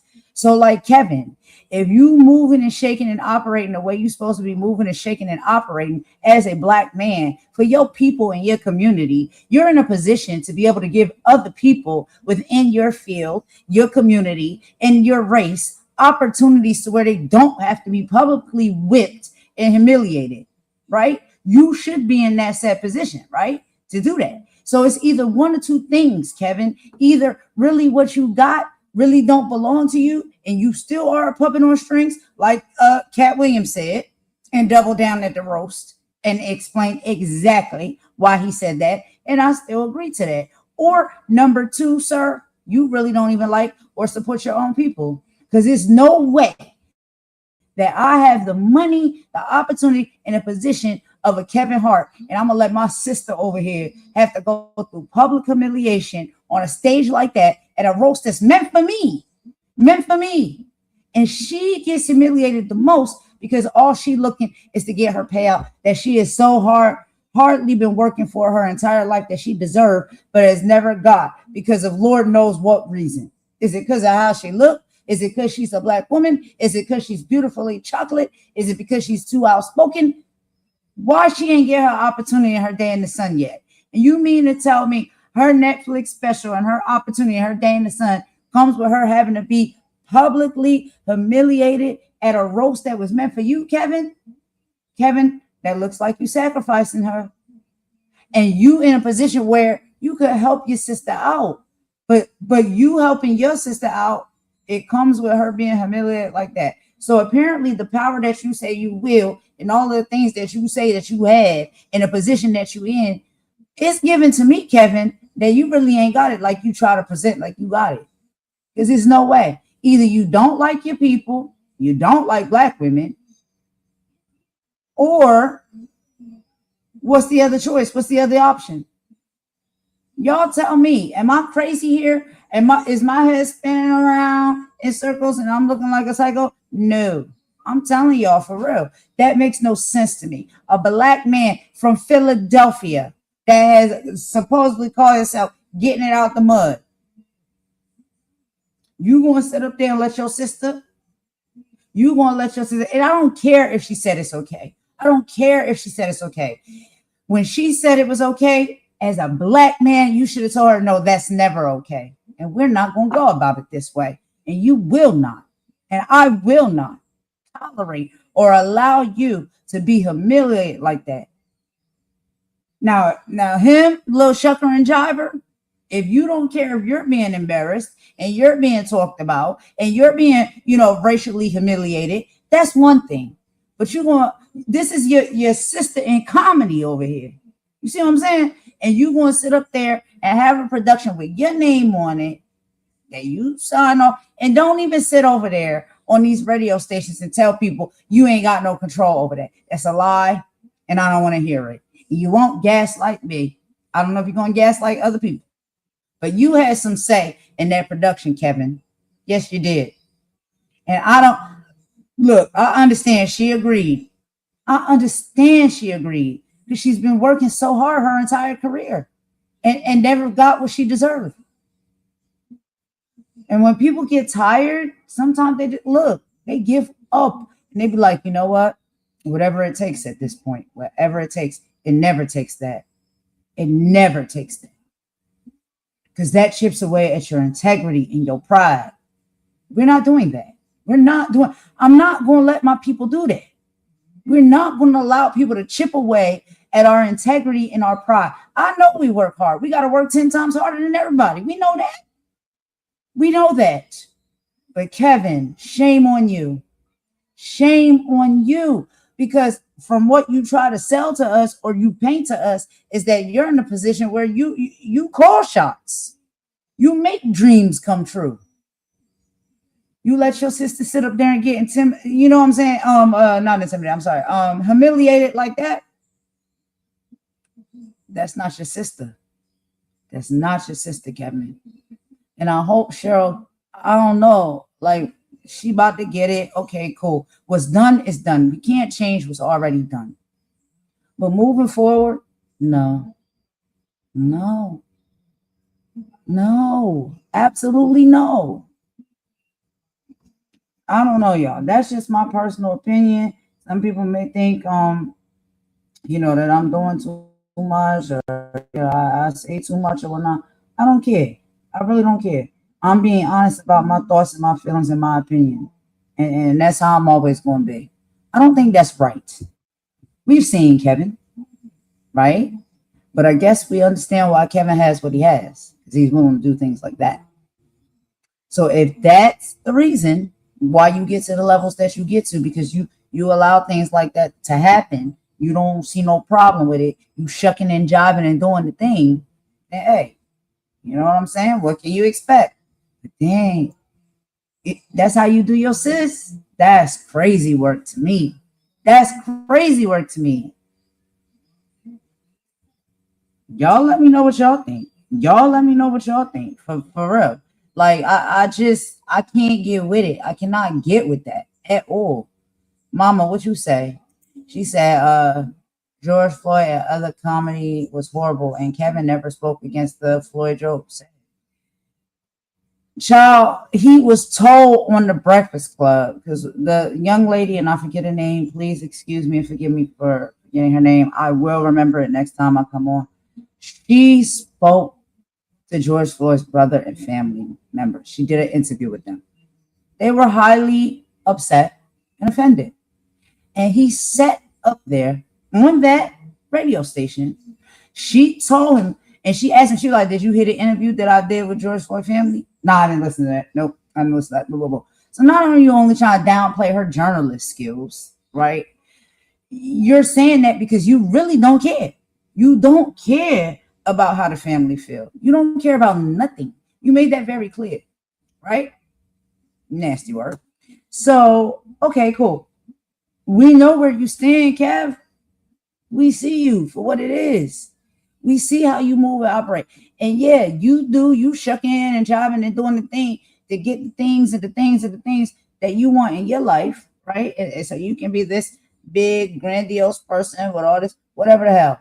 I don't care. Money, houses, cars, clothes, whatever you see fit that matters to you, Kev. You also have, or I thought you were supposed to have, or be in a position. You got Heartbeat Productions. You are a producer. You're a producer, right? Like, these are all of the things that you've accomplished from whatever shucking and jiving you had to do. But see, this is another thing that comes when it comes to our community. A lot of people say, if I have to go through the humiliation ritual or any of these type of things, then my people got to go through it too. They feel, a lot of people feel like that. Like, yo, if I had to go through hard times, then I don't have no problem watching my people go through hard times to get what they need to get. He got his out of the mud, but heck with my people. The main way you know Kevin is a sellout and has sold out a very long time ago, he don't even rock with the same homeboys that he started with. Where the plastic cup boys at, Kev? Your homies that you grew up with in Philadelphia that had your back. Y'all was rocking together. They was working for you for free. There was even, I think, allegedly lawsuits between the plastic cup boys, the day ones. That's how you already know. Kevin is an opportunist. He don't care. He ain't got no loyalty. He made that very clear. He dusted the plastic cup boys, his homeboys from the hood that was with him from day one. That was strike number one. We sat up there and seen how he literally have gotten the opportunities in the career that he has right now from shucking and jiving. And then he doubled down and showed us that you don't even care. You don't care that a black man, despite what the heck he had going on in his life and the problems he had, he was unjustly unalive at the hands of police brutality. And you allow individuals at your roast to get up there and make a distasteful joke about and similar to the way that man was unalive unjustly at the hands of police brutality. Kev, I think you done pretty much showed us who you are as a person. And for that, yeah, no respect. Sorry, Kev. Sorry, Kev. And your comedy is not even that good. You're not even funny to me. You're corny, but you're not funny. That's my personal experience. My personal opinion. Everybody comedy gauge is different. He ain't my cup of tea when it comes to comedy. He never really had been. I was just trying to support because he a brother. You know what I'm saying? Outside of that, nah, bro. You done showed us way too much. Horny comedy, shucking and jiving, disrespectful, distasteful. Coon. I'm sorry. That's my personal opinion. If don't nobody like that, hey, I don't know what to tell you, but that's what I feel. And you gonna let your sister Cheryl Underwood, because she needed her time, because she worked hard for it. She's talented. She's earned it, but they won't give her the opportunity. Because she's a black woman, a beautiful, beautiful black woman. Been working 10 times, 20 times as hard as others and has not got her shine. And in order for her to get that, you allow her to be humiliated like that when your roast video or whatever you want to call that thing, production. Child, Kevin. But let's take a quick song break, y'all. We'll be right back. after this song break, we got to move right along. So we got 2 more videos we're going to get into. We got Candace is having a little bit more conversation with Hunter Biden. Very open, very candid, very accountability, being discussed within that conversation. We'll play a little bit of that. And I also want to play the very first and the beginning part of the conversation between young M.A. and Shannon Sharpe over on the Club Shay Shay podcast. I love me some young M.A., y'all. So, I'm on listening and seeing what's going on with her. And God bless her, because she was going through some hard times. We all seen that. We all know that. And she's doing well now. She got through it. She got out of it. And she's stronger now. She's doing better than ever. And I believe her sophomore album is about to hit very soon. So she is on her PR tour and stuff like that for her sophomore album. I'm so proud of young M.A. I am so happy that she was able to survive through that. A lot of people can't come out on the other side sometimes when battling with these type of things. It's her story to tell, not mine. So when we get that interview up and that conversation comes up, we will hear directly from young M.A. what she was battling with and what she survived through. So let's go ahead and take a quick song break, and then we'll do Candace and Hunter first, and we'll save young M.A. for last. So we'll be right back, y'all. Thank y'all so much for rocking with me. I'll talk to y'all in just a bit.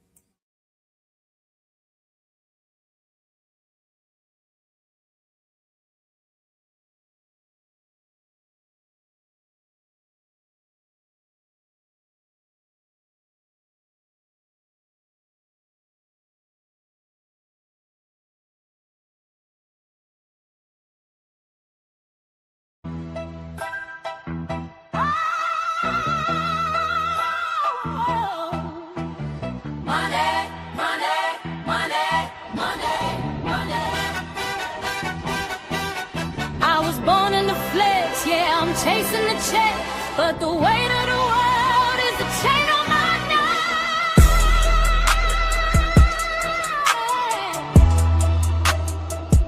neck. Look, check the clock, check the pace, check the greed. Everybody sprinting just to get what they need. They don't care about the person, they don't care about the heart. Just a number on a ledger trying to tear the soul apart. Getting paid by the hour, yeah, they stacking up the stress. Why the people at the bottom try to clean up the mess? It's a cycle, it's a system, it's a cold-blooded race. They look you in the eye while they try to take your space. For the love of the money, we're working through the dead of night. For the love of money, trading our time for a flicker of light. For the love of money, they'll sell the truth just to get the pay. Doesn't matter who you are, they're gonna look the other way. For that lean green, mean green, the hustle's got us on our knees. I need the racks, but not like that. I need to win, but keep the facts. Everybody's acting for the digital stage, selling out the spirit for a click on a page. Clickbait the drama, monitors the fake. How much of your integrity are you willing to stake? They're getting paid to hollow out everything we seek. The bank account is heavy, but the character is weak. Check the status symbol, check the bottom line. The pressure of the climb's gonna drive us out of mind. Chasing down the bonus isn't worth the cost of time. Got to have it, I'd rather have the truth. Stop trading all our wisdom and the fire of our youth.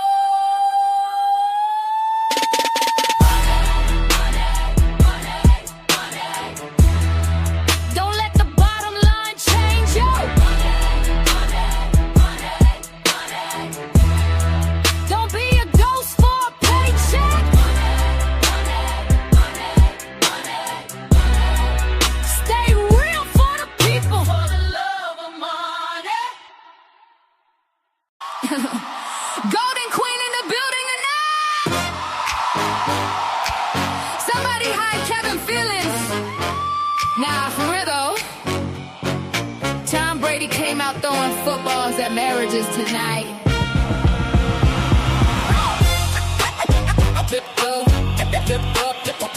Hey.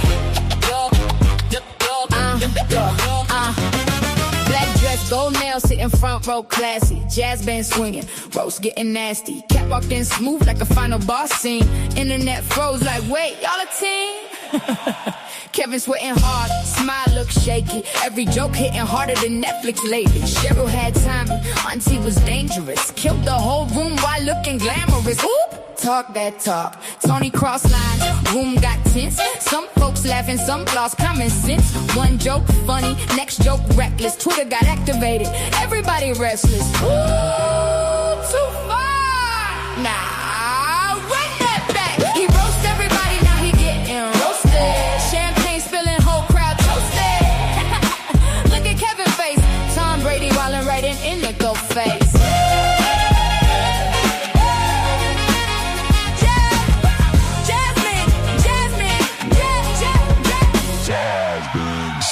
Swinging, baseline funky, one joke land, next one clunky. Move to the weird stuff, laughs to the heat.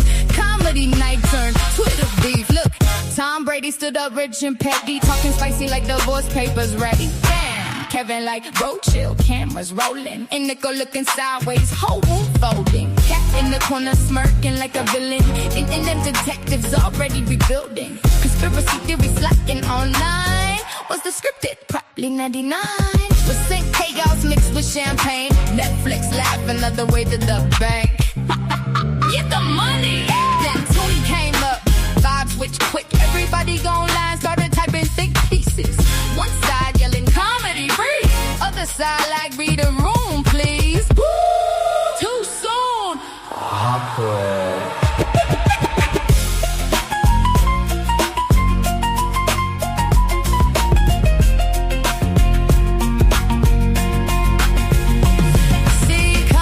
Tricky when the pain's still fresh. One joke here, one joke leave a mess. That's why tonight we talking truth with laughs. Cause the line get blurry when the room collapse. Facts. Big queen energy, panel going up. Snap both full and the tea in my cup. We ain't cancel culture, we discuss the vibe. But if the joke ain't funny, why defend the crime? Talk your talk. Cheryl had rhythm, timing unmatched. Every reaction meme already attached. Kevin got cooked in 4K tonight. But roast coach alive, cause the mess feels right. Netflix cameras, ego collisions. Everybody bold when the sponsorship millions. But rules matter too when the crowd say stop. Can't you joke about everything just cause you on top. Tonight ain't just jokes.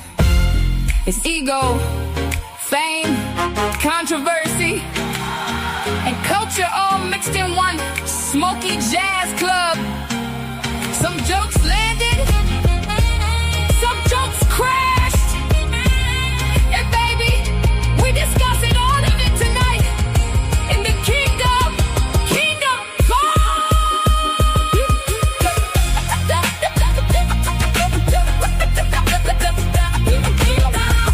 like, share, join the panel.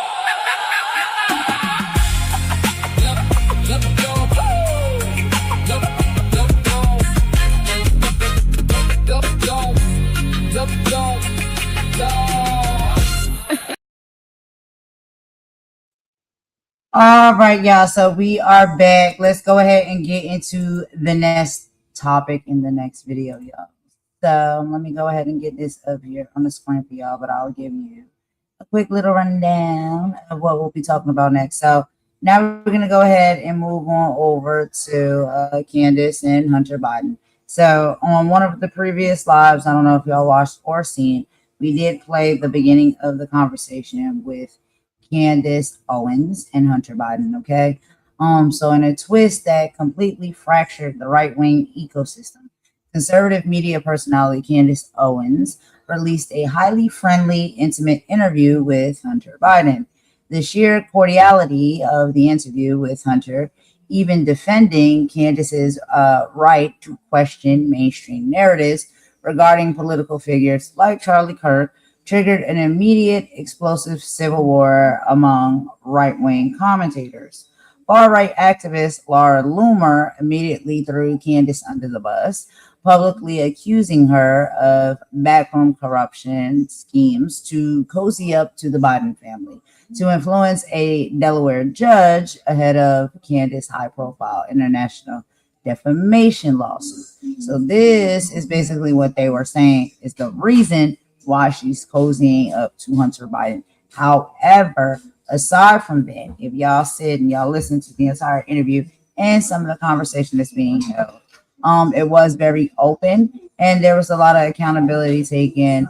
And Hunter Biden was very transparent about a lot of things that have happened in his past and that he has now overcome and worked through, and where he is at right now in his life. So for years, the corporate political apparatus used Hunter Biden as the ultimate unforgivable villain to stoke anger and drive clicks among their base. Yet the moment a sit-down interview serves both of their personal media brands and legal chessboards, they are suddenly sitting on a couch sharing pleasantries.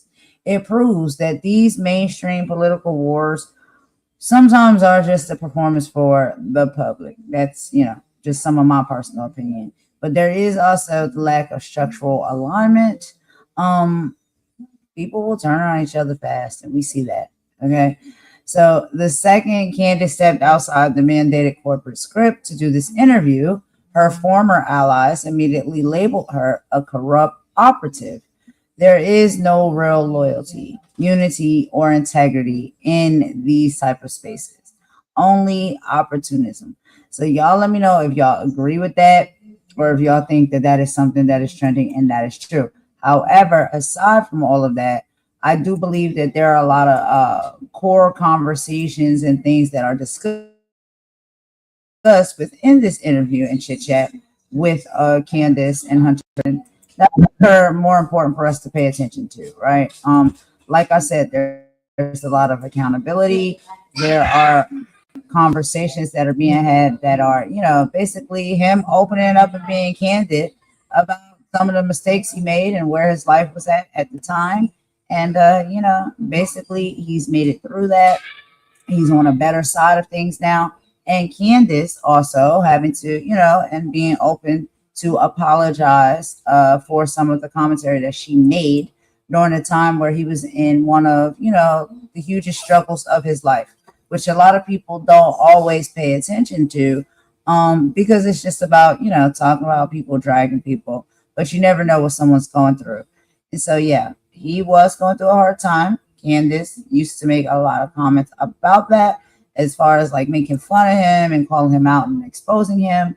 She apologizes for doing that. He takes accountability for being in that position and, doing the things that he did. But now he's in a better place and she is as well. And they're able to sit down and have this conversation. So this is the second part of listening to this conversation. On one of my previous videos, we listened to the beginning. We're just picking up where we left off. So let's go ahead and get into a little bit more of that. We're not going to play too much of it. And then after that, we'll move into a great conversation as well with young M.A. and Shannon Sharpe. So let's get into Candace and Hunter Biden.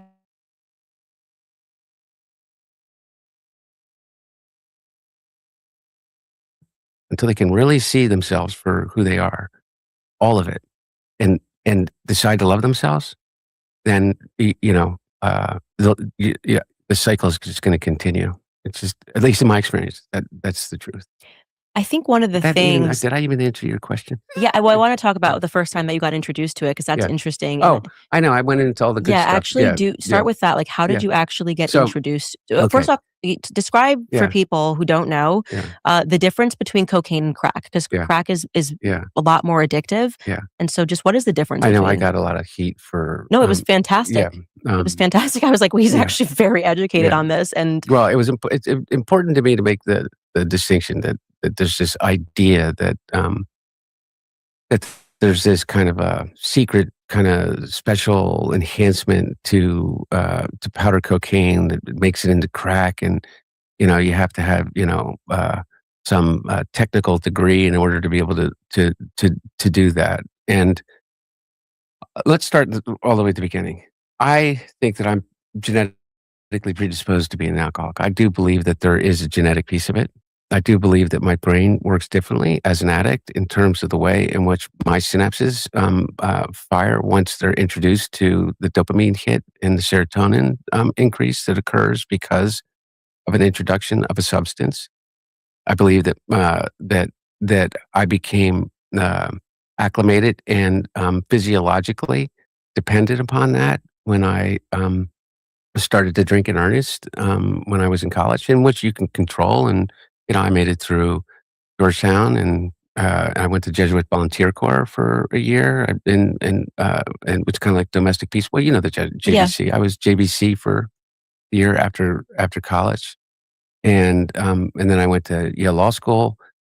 Was married, had my oldest daughter when I was a first year law student. Made it through all of that, and made it through my first years of employment, drinking probably more than everybody than most people do, but completely functional.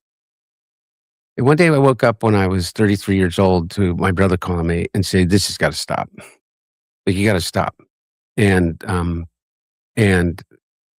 what he meant is that like a whole weekend was missing, kind of, and I said okay, and he drove me to the airport, and he put me on a plane in New York, and I flew to a place that was started by Eric Clapton called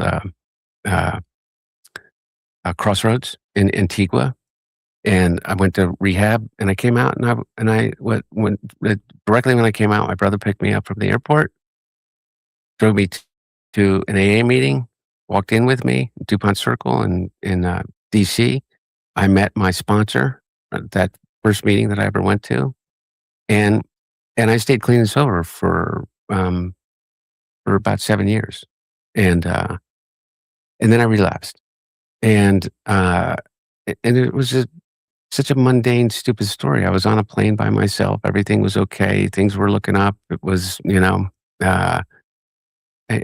normal life pressures, but it was all good. And that's the real insidious thing about addiction and alcoholism. It never goes away necessarily. There's always the answer that is being presented to you by the thing that you trust the most, which is your brain. Mm. And what it says is, if you don't want to feel this way, whatever the way is, or if you want to feel this way even more, I have the answer for you. And I was on a plane by myself, and I had a drink. And that drink in 2010, 7 years almost of sobriety, started a cycle of relapse and recovery, and relapse and recovery, in which it was really hard for me to be honest with the people that love me, because I just wanted to hide it. I just wanted it to go away. And I thought, okay, I'll get through this cycle, and, I'll sleep it off this weekend, and that's it. I'm done. And that would last a week, and then it would last 3 months. And then I went back to rehab, and then it became then I came back, and I started, talk about, you talk about this all the time, which I love that you do. It was big pharma, you know what I mean? I had shingles, and so somebody prescribed me like 52 oxycodone, ridiculous. And I started that, and then I started drinking again, and the prescription ran out, and then this cycle just started to happen. And, but when my brother died, it all fell apart. Bo and I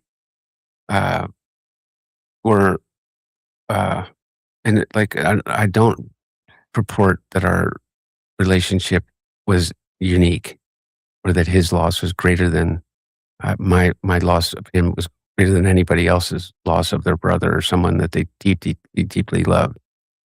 But when my mom and sister and my Bo and I were in that car accident in 1972, and we survived, it was the two of us every day. We're a year and a day apart. We talked every day. Except when he was in Iraq, I literally probably talked to my brother every day. And when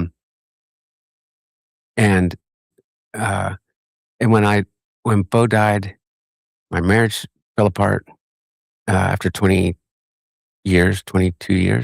By the way, for reasons that marriages fall apart, but I take a lot of responsibility for.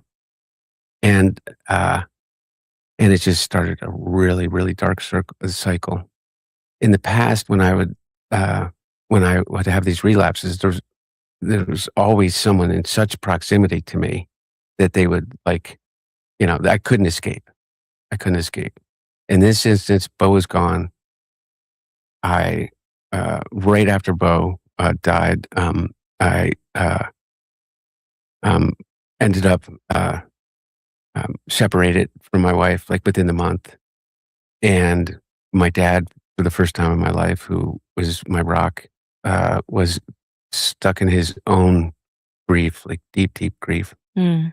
And I just went down into a hole. And I checked myself into a rehab that year and came out and stayed sober for a while and then relapsed and then went into an outpatient program in DC where I went 4 hours every day for, from 8 to 2 or 6 hours every day, stay sober. And then I relapsed and I came back and they said, well, you have to, I admitted to them that I relapsed and that in this instance, I also used cocaine. And they said, well, you have to take a drug test. And I said, I'm not going to take a drug test. I'm not going to put something on, it's because it's not protected by HIPAA in a rehab scenario, which is crazy, right? Mm. Yeah. Anyway, long story short, they said, you can't come back in unless you take the drug test. And I said, I'm not taking the drug test. I'm going through a divorce. And it's not protected by HIPAA. It will become public. I don't want to do this to my family. I'm telling you, I used cocaine and I drank. Is that not good enough? Come back. And they said no, for whatever reason, and I'm not blaming them. This is not their fault. I walked out and I knew Lincoln Park was a kind of open air drug market. I saw a woman that was kind of famous in the area since I had been in college, literally for 20 years, that I would see in the streets around, DC in that area where I worked for a long time. And I went up to her and I said, can I get some crack? Wow. And I think it was basically, I said, can you help me commit suicide? I mean, I don't think, I know that now in looking back, it was the coward's way. And I really mean that. I was a coward. I didn't go and just do it. I said, let me do it this way and really, really, really drag everybody down with me along the way. Let me figure out the way not only to kill myself, but to maybe kill my dad, really hurt my family, particularly my 3 daughters who adore me and I adore, just the fact. And I smoke crack. And the difference between crack cocaine and powder cocaine is this. And I really, truly do not want to give a roadmap for people to be able to do this, because I swear to God, it'll kill you. But it's sodium bicarbonate, which is baking soda, water, heat. That's it. That's all. That is the entire difference of it, which allows it to be ingested through smoking. And the combination of those things makes it so that it affects your physiology much faster than it would be if you just use powder cocaine through your nose or in any other form other than intravenously. And it also allows you to ingest more faster than you could possibly ever ingest by sniffing cocaine up your nose. The combination of that, the combination of combustion, ritual, and the ritual meaning the way in which you have to, I can still feel my hands doing it, Mm-hmm. is, becomes this ritualistic thing with the combination of combustion, which is, and you learn, if you really study things about addiction, is these kind of key components of oral fixation and things like that. It just becomes the most ungodly addiction that you can possibly imagine, to the point where I was smoking crack. Literally, I was either looking for or smoking or recovering, not even recovering. You don't recover. You just go find more for close to a 2-year period of time. Wow. And it took me to places, I wrote all about it. And I got made fun of about it. And, people think that, when I wrote my book, clawing through the carpet to find crack cocaine and, Parmesan cheese and, and I know it's a real laugh line, but anybody that's ever been an addict like that, they don't laugh about it. It's devastating. Think that you were that person. You can see yourself doing it. Just devastating. And so what happens in addiction so often is people not only, they can't admit that. They can't even admit it to themselves. They just block it out. They get 30 days clean. They come out, they go back into the same exact situation that they were in before. And they think, I'm just not going to do it again. I'm just going to stay, I'm going to make it. I'm going to make it. And what will come up is that they'll wake up in the morning and they'll remember that time in the motel with the person, the prostitute that brought you the drugs and that just stole your wallet and all your drugs and everything. And you had to, you were clawing through carpet to see if there was anything there. And you smoke whatever white that you found on the ground. Like, it's the shame. It's thinking of yourself like that, regardless of who you are, regardless of where you came from, whether your dad's the president of the United States or it doesn't matter. And they don't admit that to themselves. They don't admit it to anyone around them. Don't ever say it. And you know what happens? They never lose it. And it sits like right here, like in the back of your head, and it pops up. And you just feel so disgusted with yourself that your brain immediately tells you, regardless of how far away you are from a drink or a drug, like, I know the way not to feel this way. I know exactly how to feel this way. You're going to die if you keep feeling this way. Right? You need to take a drink. And that's always how it starts. I mean, alcohol is the most dangerous drug in the world, just by virtue of the amount of destruction and devastation that comes personally into the people around people that are alcoholics. And I don't find any difference between being an addict and an alcoholic. But that's where it starts. And that's where it started for me. That's my story until I met Melissa and got clean and sober. And I've been almost 7 years now. All right, you guys, some moments change everything. And for a woman facing an unexpected pregnancy, seeing her baby on an ultrasound and hearing that tiny heartbeat can turn fear into hope. In fact, it doubles a chance that she'll choose life. That's why Preborn exists. Through free ultrasounds, compassionate care, and real support, Preborn reaches women who feel overwhelmed and alone, giving them the chance does for a living. And I think that's probably why people separate it as well, too, because like I said, there's this idea of what a politician's family is supposed to be. Yeah. And you obviously are, because I genuinely understand what those sorts of addictions do. I don't think people realize you're just not even yourself. Like it's like a demon, as the best way to say it. And I'm taking a Catholic take on this, but like, it's like a full demonic possession when you're in the throes of these drugs. And I mean, this was actually a great benefit of A&E doing intervention, because people could really see these moments where people will choose the drug over their family. They will choose the drug over their kids. They will choose, they'll choose the drug over literally anything. And for people who, and I actually tend to agree with you that I've wondered myself if there's something genetic, because I'm not wired that way. Yeah. Or maybe I just haven't found the drug that would do that to me. But like, I would say that like, I've just never been, never had something and was like, oh, I just need to have that again or want it again. Yeah. And I've seen friends that they have something once and they're like, want to do this every second. And I go, that's very interesting. Like, it's almost like you're I totally made of something different. I'm certain of that. And the science is certain of that. And anyways, I mean, we all can, I think that we all can associate with, understand addiction at more or less devastating levels. So, for instance, where's your phone? I mean, you basically have a packet of heroin. Right. We all do in our pocket.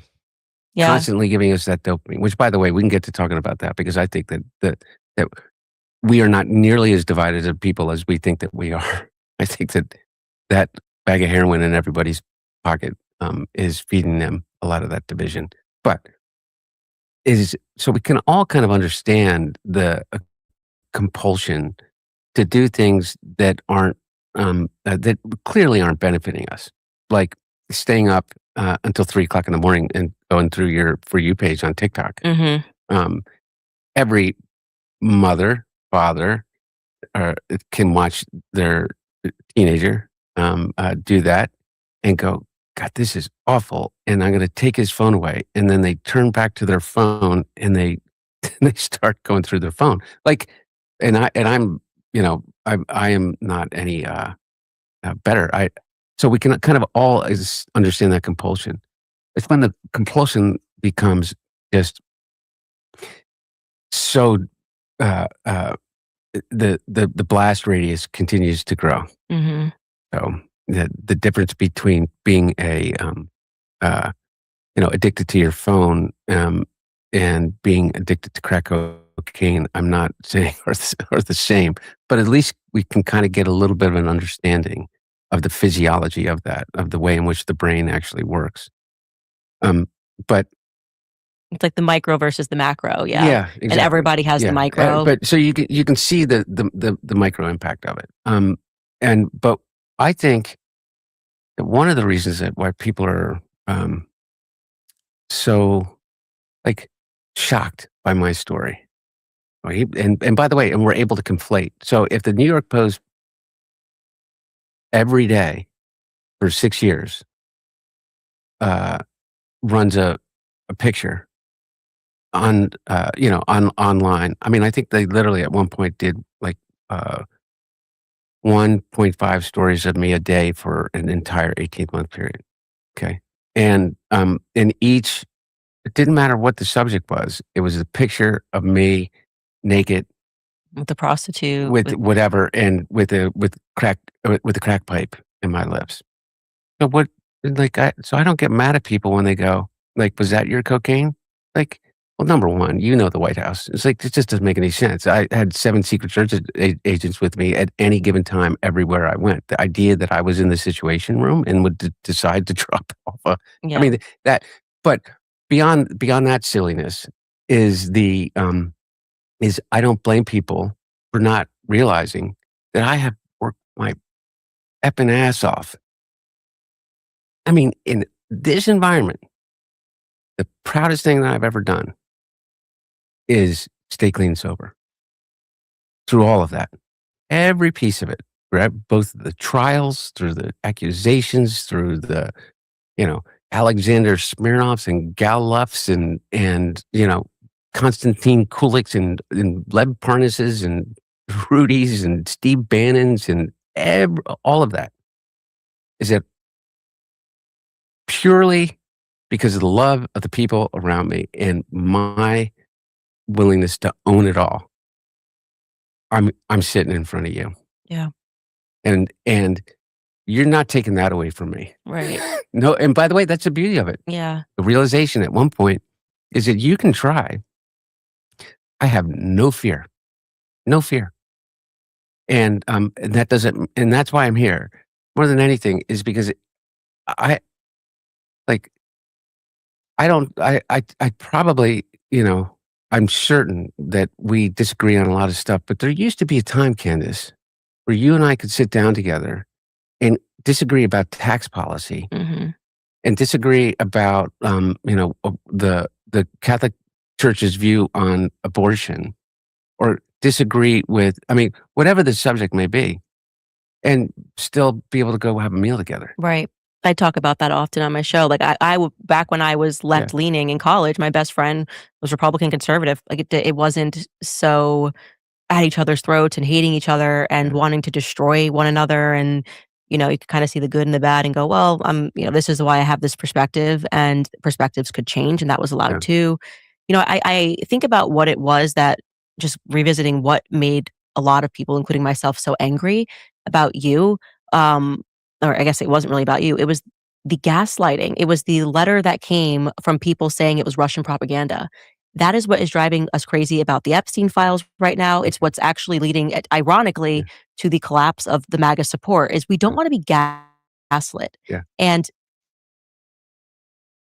to be fair, it wasn't you. That's why it was so refreshing when you were like, yes, I had a crack addiction. This is me. I did this. I was with hookers. Yeah. But you weren't speaking for you. And there were literally a bunch of people that were coming out and saying, this is not real. Yeah. And that is the most infuriating thing because Yeah. everyone's average. Everyone can connect with addiction. Everyone could have this conversation. Actually, if you would come out and I probably in that environment, obviously, maybe there would have been a different result because we were at each other's throats. No, exactly. But that is I what get your made point. people so angry. Yeah. It was like, nope, he never smoked crack. It wasn't real. Yeah. The laptop is Russian propaganda. Like, guys, Yeah. what is this? Yeah. By the way, here's the problem, is that Steve Bannon and Rudy Giuliani saved the quote unquote laptop, which by the way is bullshit. Like, if we can agree on that gaslighting, I will agree on the gaslighting of this, is that it was never a quote unquote laptop. There was a hard drive of stolen and hacked material, wherever it came from, whether it came from a Delaware repair shop or whether it came, like Lev Parnas says, from Dmitry Firtash, who was trying to sell a hard drive of Hunter Biden's in Ukraine, that they were looking for before the laptop repair shop guy was ever the twinkle in the eye. Just go back and look at the record. Okay. So here's the thing, is you're absolutely right.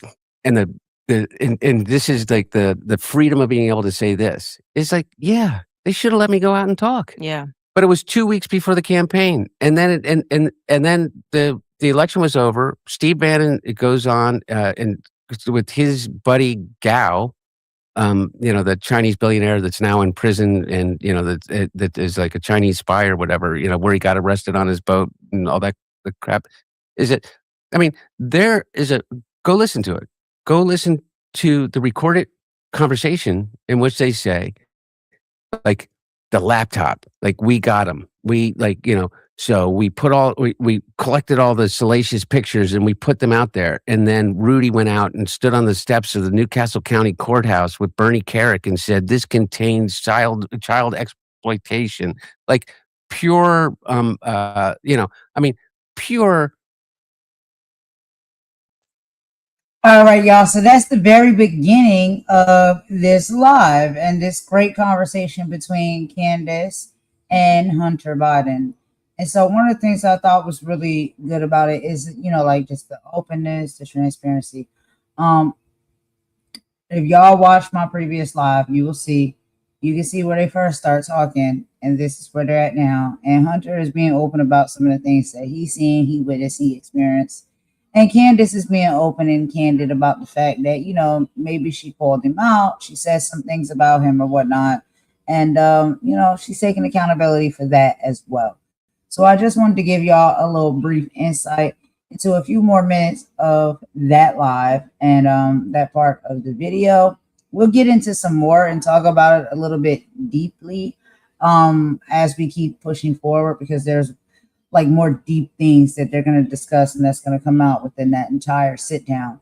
And so we'll get into that in a bit, but I'm going to go ahead and drop that down because I just wanted y'all to hear just a little bit more of that. But one of my favorites that I really, really, really couldn't wait to get to, that I saved for the end, is Young M.A speaking with Shannon Sharpe on the Club Shay Shay podcast. So let's go ahead and get right into that video. I'm going to pull that one up. Let me get everything set up here, y'all. Give it just a sec. And then we'll take, like, before we do that, I think I'm gonna take another song break real quick, and then we'll get into that final one. I know we're at like 2 hours and 22 minutes, so we'll be able to get through it all. But anyway, I want to go ahead and share that with y'all because it's a good conversation. So let me get that started from the beginning. Got it at the beginning of the interview. Let's take this song break real quick, and we'll be right back, y'all. We'll get into that video in just a moment. Give me just a few seconds, and I'll get everything set up and pulled up for us to listen to here, okay? All right, be right back.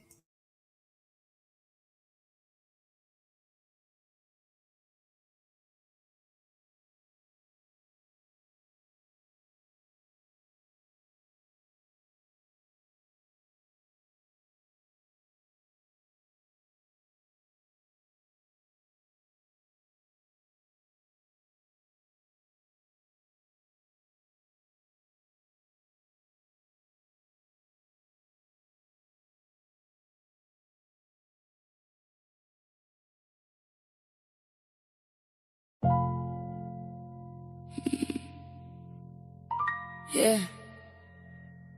Funny how people love throwing rocks to the glass breaking their house. Don't start nothing. Won't be nothing. Don't start nothing. Won't be nothing. Quit crying now. You was loving the dysfunction. Talk slick online. Now it's tension in public. Same dirt you was throwing came back by the bucket.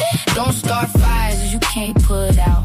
Whole lot of wolves when the views go up. Whole lot of snakes when the truth come out. Now you wanna play victim. Shut up. We remember. Now it hurt? Oh, okay. Karma outside. Keep that same energy. Yeah. I done seen people smile and secretly plot. Screenshot conversations, send them round blocks. Do foul business, then run to God. Like heaven don't know what type time they on. Whole personality built off drama.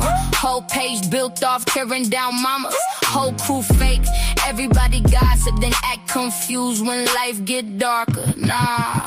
You created that storm. Every lie got a price. Every snake get exposed eventually. That's just life. See, the internet made weird people famous. Everybody tough with edits and angles. Everybody gangster behind them captions. Till real pressure finally make them anxious. Now they posting little quotes about peace. After years of being messy for free. You can't stab folks and scream don't bleed. That ain't karma. That's receipts. Don't start nothing. Won't be nothing. You was out here moving low and disgusting. Not the same energy turned disruptive. And your own people ain't even trusting. Don't throw dirt and hide your hands. Universe spin back, that's God's plan. You made beds in all that chaos. Now lay there and deal with that. Tiptoe. Now they ducking their comments. Funny how bullies get quiet when karma responding. Now it's protect mental health. But where was that energy wrecking everybody else? Quiet, that guilt hit different at night. When the same pain you caused starts showing up in your life. I seen YouTube friendships turn into warfare. Seen fake love disappear when the crowd stares. Seen people build channels off humiliation, then panic once they own name get dragged there. That's the game though, cold world. Everybody wanna spend somebody else's pain go. Views up, morals down. Whole lot of lost souls wearing fake crowns. And I ain't perfect, but I learned one thing. If you keep sending hate out, the hate gon' ring. Back to your phone, back to your home, back to your spirit when you alone. That's why I move careful, watch who I feed. Some folks water drama like plants and weeds, then cry online. Why everybody against me? Girl, you been foul, people just finally seen it. Don't start nothing, won't be nothing. Quit acting shocked cause the truth got ugly. All that shady energy turned corrupted. Now the same smoke got your whole life flooded. Don't start wars, then ask for grace. Can't move dirty, then outrun fate. Life got mirrors for every snake. And karma always know your face. Everybody tough when they hurting people. Different story when the hurt come home.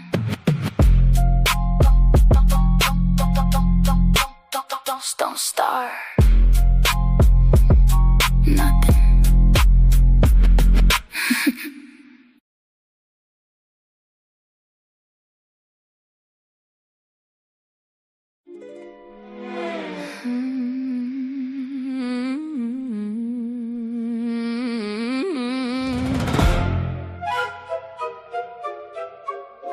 Yeah. Internet got everybody acting now.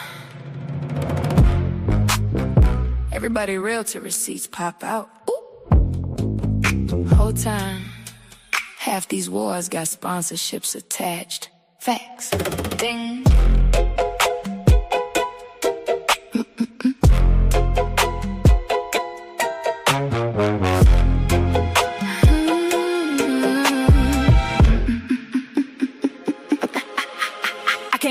peeping vibes first. Everybody got a story who rehearsed worse. One loud say villain, next string queen. Whole timeline living off clips and memes. Clock it, screenshot, text, crop context, then turn pain into profit monetized. Spinning if you say, let me hear both sides. Now they looking funny cause you think with your mind. Girl, bye. Whole sector built off selective outrage, fake tears, fake growth, fake healing stages. Everybody reach peace till the views drop low, then another fake fallout for the next show. Whole time fat. I don't move with minds I observe first, cause loud opinions don't decide what truth worth. Every villain ain't evil in disguise. Every angel ain't honest behind lies. Preach. I stand on business, not delusion. Half these friendships, strategic fusion. Views go up when a fake beef fly. Then they backstage laughing after live stream night. Facts. Stand on business, tiptoes planted. Everybody tough when attention granted. Wrong is wrong, right is right. Truth don't switch, cause emotions online. Some people don't want peace, they want leverage. Your platform, your audience, your presence. Soon as you distance yourself and move wise, now they online remixing history with lies. Funny how boundaries reveal folks quick. Toxic people panic when they losing their grip. 1 week, enemies next week, friends again. Y'all don't got drama, y'all got marketing plans. Clicks, downloads, chats, reaction views. Truth become optional when money involved too. Everybody scream real to reality sting. Then honesty suddenly offensive again. That part.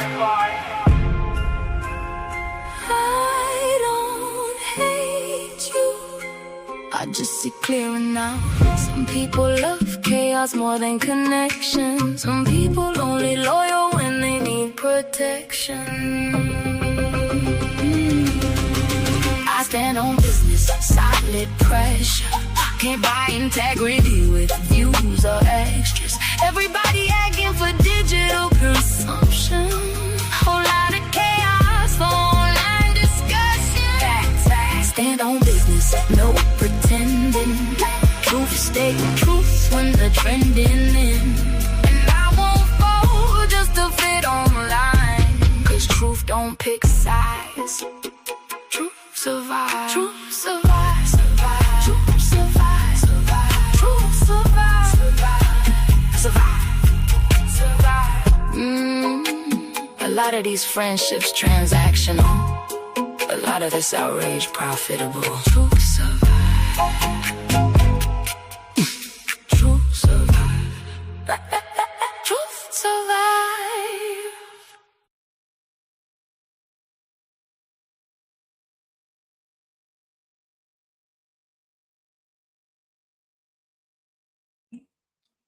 All right, y'all. So let's go ahead and get into this interview here with young M.A and Shannon Sharpe. One of my favorite interviews that I've heard thus far. Okay.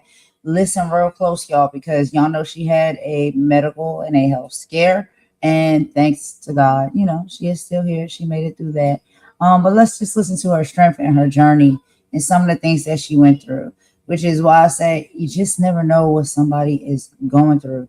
It may seem like it's all glitter and gold and happy times, but you never know what struggle somebody is working with or dealing with. So let's listen to the first part of this interview. I'll be right back for some commentary in just a moment. Let's get into it. What about when the fan recorded you in the wheelchair at the grocery store without your consent? Yeah, that was weird. And it's crazy because we were seeing her and she was acting like she was on the phone. And the whole time she was recording. You're oblivious to your surroundings. What if I just ain't want to walk? You were lazy that day, huh? Yeah, I was lazy. Well, I was tired. Let me find out you stealing the motor ride. You going around the grocery store in the scooter. I do that now. All my life, been grinding all my life. Sacrifice, hustle, pay the price. Want a slice, got to roll the dice. That's why all my life I've been grinding all my life. Look, all my life, been grinding all my life. Sacrifice, hustle, pay the price. Want a slice, got to roll the dice. That's why all my life I've been grinding all my life. Hello, welcome to another episode of Club Shay Shay. I am your host, Shannon Sharpe. I'm also the proprietor of Club Shay Shay. Stopping by for conversation today is one of the most celebrated names in hip-hop, one of rap's most successful independent artists with over 3 billion streams. She's gone quadruple platinum, a blockbuster rapper, a viral hit maker, a talented songwriter, a groundbreaking entertainer, global chart-topping lyricist, a household name and a cultural sensation and an entrepreneur. She's a relatable voice of the people and a defining voice of New York. She's received a proclamation from the city, from BK, New York, Brooklyn, that is. She's a queen with a K, because she's also a king, too. Here she is, young M.A. Oh, boy. I hook you up. I did you right. I like that. That was fine. I appreciate your time. Appreciate it. If you don't mind, I'd like to start here. You had been dealing with some health issues. And if you don't mind, because maybe someone's going to watch this and they'll receive and do what you did and take a course of action and become better. So what happened to the best of your estimation? As far as like just the situation at hand? Yeah. The lifestyle, you know what I mean? Just, a lot moving fast, dealing with personal things, you know what I mean? The music on top of everything, the fame. And then, you got situations in your life that kind of like, tarnish you, like losing, somebody close to me. Correct. And, just a lot of stuff just start to, catch up to you. And, I got, stuck at a dead end at one point in my life. So, yeah. Did this, you said the lifestyle, was this before you had started and it kind of accelerated because of the fame and because now all of a sudden you have money? Did it accelerate once you became famous, or was something that started once you became famous? I mean, it was always there. You know what I mean? It was always there. It was always, something we did turning up, but it got to a point where it became a consumption, and it was uncontrollable at one point. You know what I mean? And I didn't see that coming. Right. You know what I mean? It kind of scared me, kind of threw me off track a little bit. And I didn't know how to handle it. So, before it was just like a occasional thing, a turn up thing, you hanging with the bros. And then it became, we turn it up all the time. Yeah. It was like, when do we, if we keep turning up, when do we turn down? Yeah, man. You know what I mean? It got to that point, but, yeah, basically that, when do we turn down? Right. How hard was it for you to change those habits? Because sometimes we get into a situation where we do something over and over and over again, and people don't realize how hard it is to change a habit, be it good or bad. A lot of times when you're a hard worker, it works because you're a hard worker. You do the same thing over and over and you're good. Also, but when you're bad habits, those are also hard to change, and they might be even harder to change than the good habits. Right. I think it kind of stemmed from slowing down. Okay. You know what I mean? Everything start to slow down, and now the consumption is kind of in your view. Right. You're not as busy. You know what I mean? Your mind is dwelling on things more. Right. And it came to that point, and basically getting over it was it wasn't really a struggle to get over it. Okay. Because it wasn't nothing that I really wanted to do. Right. It wasn't something like I gotta, you know what I mean? I gotta do this. It was just like a hill I was trying to get over at that point in my life, and I knew I was gonna get over it. Okay. That was what I knew I was gonna do. Right. You know what I'm saying? And when I did, I ain't look back, basically. Was it a situation? Because a lot of times if we have bad habits, sometimes it's a situation that we make sure we don't put ourselves in that situation where the bad habits can arise. Sometimes it's the people that we're hanging around. Sometimes we have to cut people off because there are reasons some of the bad habits keep occurring. And we have to look like, damn, I sure hate to do this, but I've been around this person, and every time I'm around him or her, something bad goes wrong. Yeah. And that's definitely a situation I think I was around, but I don't like to blame others. Yes. You know what I mean? It's really on me. Okay. You know what I mean? I'm grown enough to make my decisions, so I can't really stem on that because I was the one making those choices. You understand?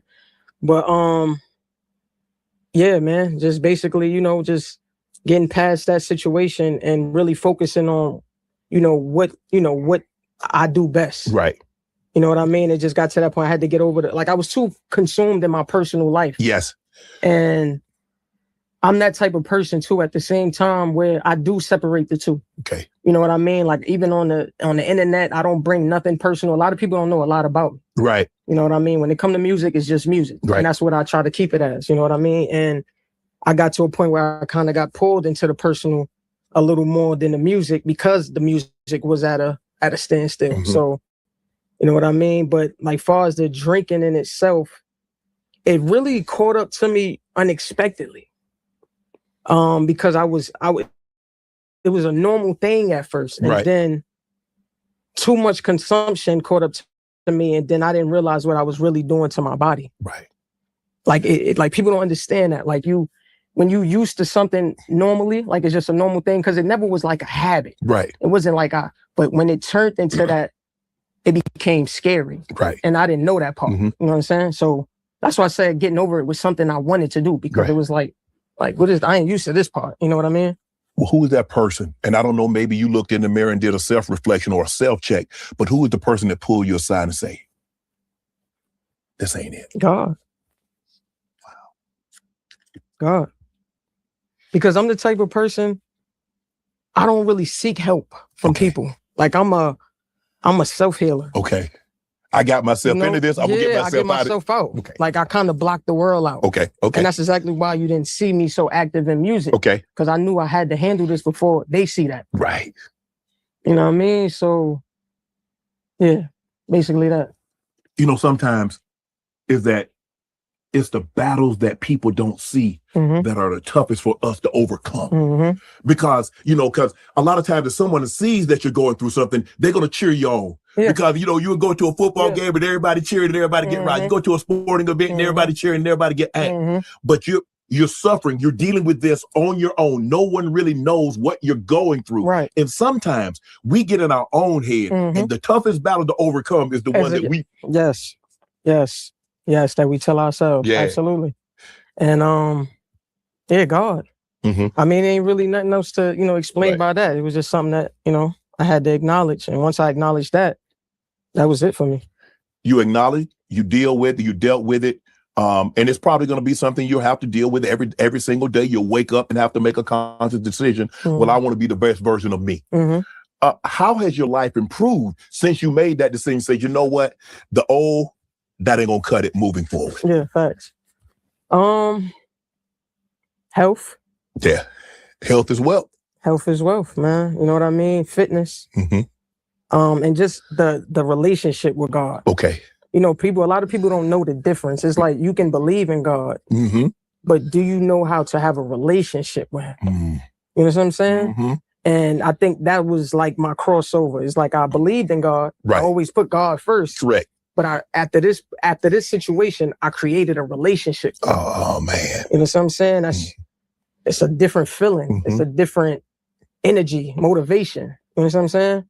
And it led me into, just seeing like my mom's, for example, just, we already lost, she already lost a child. Right. So just imagine what that was for her. You know what I mean? Right. And that was also a reality check for me. Is like, I don't want to do this to my mom. Right.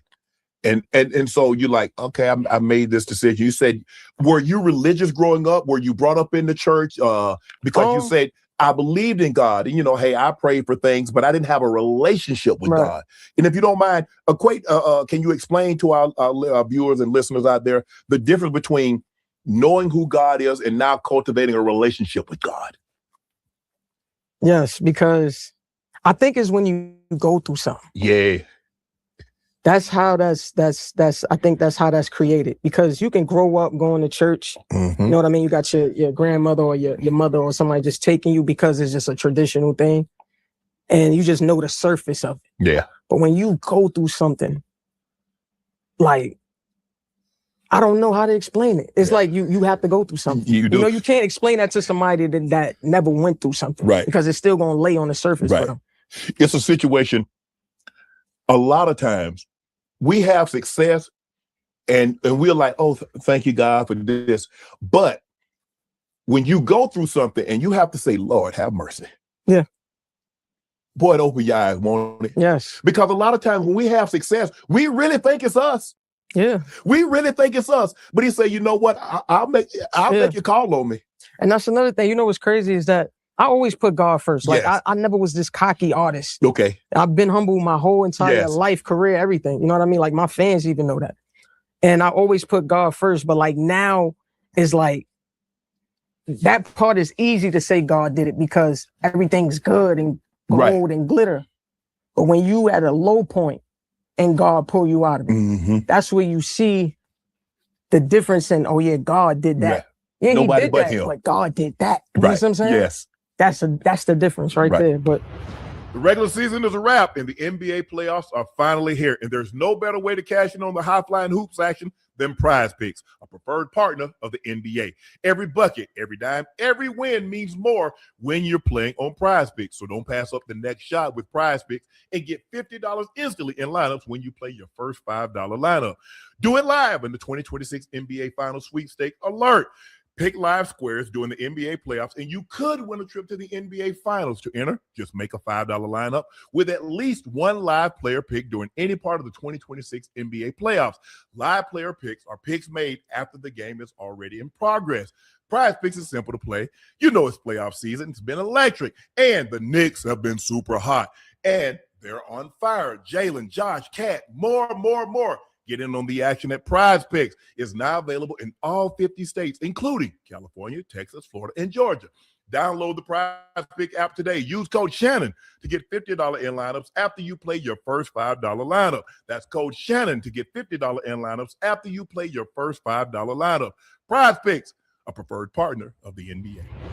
But there was a video, your barber put a video out of you. You had the yellow eyes. And he caught some criticism. Yeah. When you saw that, were you upset with him? Because you said, I don't like to bring my personal to the internet. I don't want, if I'm gonna go through something, I'm gonna go through something. Right. My music is one thing, you have access to that, have at it. But what I'm going through personal, I don't want nobody to see that. And when you saw that, how did that make you feel? All right, so let me explain that situation. Okay. Basically, when I did go there, he asked me, was he able to record me? Yeah. At that time, this was like around the time I first got out the hospital, probably a week after. Right. My mind, see, that's the difference is I could really go deep into this because I never talked about this. Okay. But the day I got out the hospital, I was already, my mind was ahead of, I didn't even look back. Okay. Like it wasn't like I dwelled on what I was going through. Right. My mind was, I got to get back to doing what I need to do. Okay. Because that's where I was at the whole time. I didn't think I was going to die. I wasn't scared. I wasn't afraid. Nothing. My mind, I already knew I was going to get out of it. You understand what I'm saying? Yes. So in my mind, is get back to the normal scheduled program. Let me go get a cut. It's been a month. Yeah. You understand what I'm saying? Okay. So I went to the barber like I always do. Right. Went to the barber. Mind you, in my mind, I don't think I look like that. All you see is you. You're like, hey, I'm good. I see the future. Right. I see what I'm about to do again. Okay. I didn't see me. I didn't see how I looked at that time. I felt like I looked like myself. It's almost scary to know, but I felt like maybe that happened for a reason. Like maybe it needed to be posted because I would have kept it to myself. But don't you think that's kind of foul? He saw how you look. I listen, when he posted it, he asked me could he post it. That's why I reposted it. But why would he even ask you that? Think about it. If your man came in here, you know he had gone through something. You see that he doesn't look the same. You know what he looked like before that happened to him. You wouldn't go to him and ask him, bro, you mind if I post this? Because he's not thinking. You weren't thinking, because like you said, you couldn't see. We're the last to see. We're the last to see. What the shell looks like outside. You know something was going on the inside. Right. Maybe they didn't. Right. But the surface level, they can see. Right. And for him, look, that's your boy, and I ain't trying to cause no thing. But for me, ain't no way in good conscience I could have done that, knowing, because I see, like, damn. Yeah, your mind is like, hell nah. I don't want nobody to see my man's like this. Yeah. But you forgave him. You said, we all good over here. Yeah, man. I ain't even look at it like that. My mind was, you know what I mean? Like, even now, it was like, it was meant. Wow. You know, this ain't my day one, man. You know what I mean? Okay. Yeah.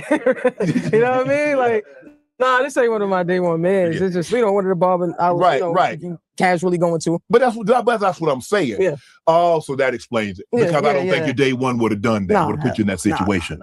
But what about when the fan recorded you in the wheelchair at the grocery store without your consent? Yeah, that was weird. That was weird. And it's crazy because we were seeing her and she was acting like she was on the phone. And the whole time she was recording. That's what gets you in it. Yeah, man. It's because you know what it is too. Like I'm such a I be out. You ain't paid. Hey, I'm going here for X. Man, I'm going to get some food. Yeah, man. I'm doing this. What I'm doing. You're oblivious to your surroundings. What if I just ain't want to walk?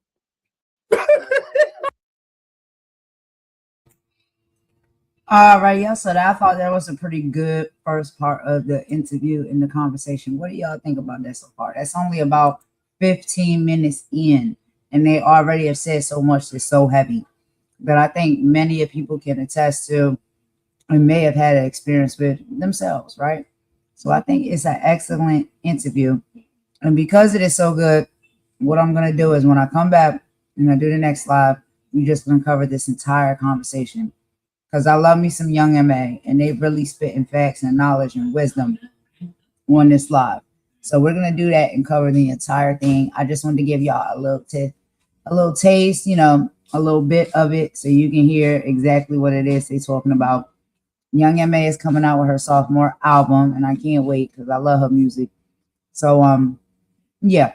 But, y'all, we are almost approaching the 3-hour mark. So I'm going to go ahead and end this live here. Thank y'all so much for rocking with me and kicking with me for all of these topics and this conversation today. We will be back tomorrow. We got some more things to talk about. It's going to be Monday. So we got to get back into our politics. We got some history stuff coming up. And we also are going to finish this conversation as well. I'm going to go ahead and end it with a bop. And I'll talk to y'all on the next one. So thank you so much for tuning in, y'all. Here comes my son. I got to run. Talk to you in a bit. Bye.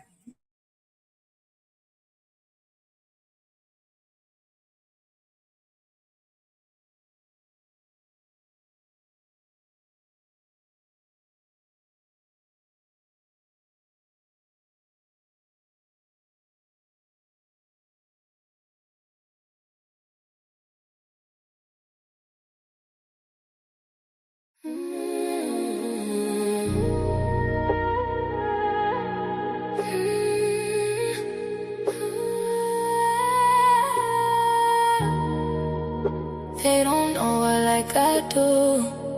Nah. Golden. She moved through the city with her hair held high. Pretty brown skin with a storm inside. Everybody see the glow, they don't know the pressure. Smile so warm, but her heart no weather. Late nights riding while the skyline blur. Trying not to cry when the memories occurred. Had to learn fast, everybody ain't loyal. Some people love you long as they control you. Now she move careful, energy expensive. Too many fake vibes hiding in the friendship. Used to give love with her hands wide open. Now every scar got the whole vibe frozen. They don't know her like I.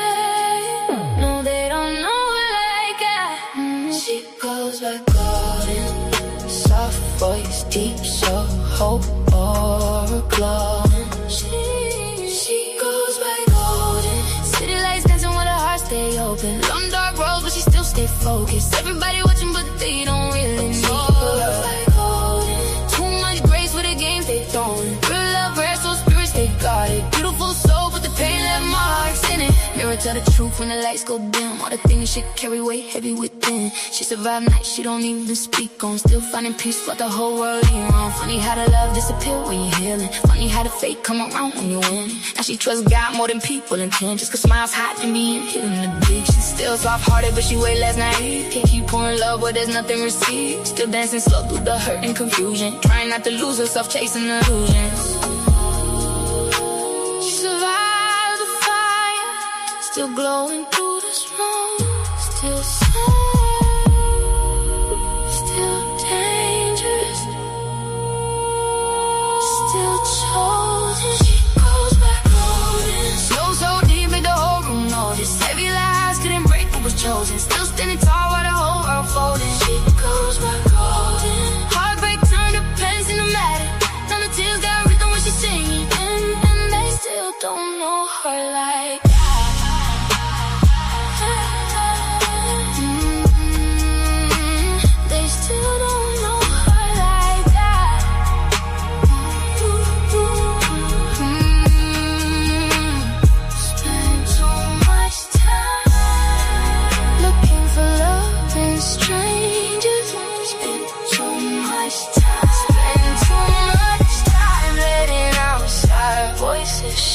the mirror. But at the end of the night, when the lights fade, when the city cried, when the tears dry, we still got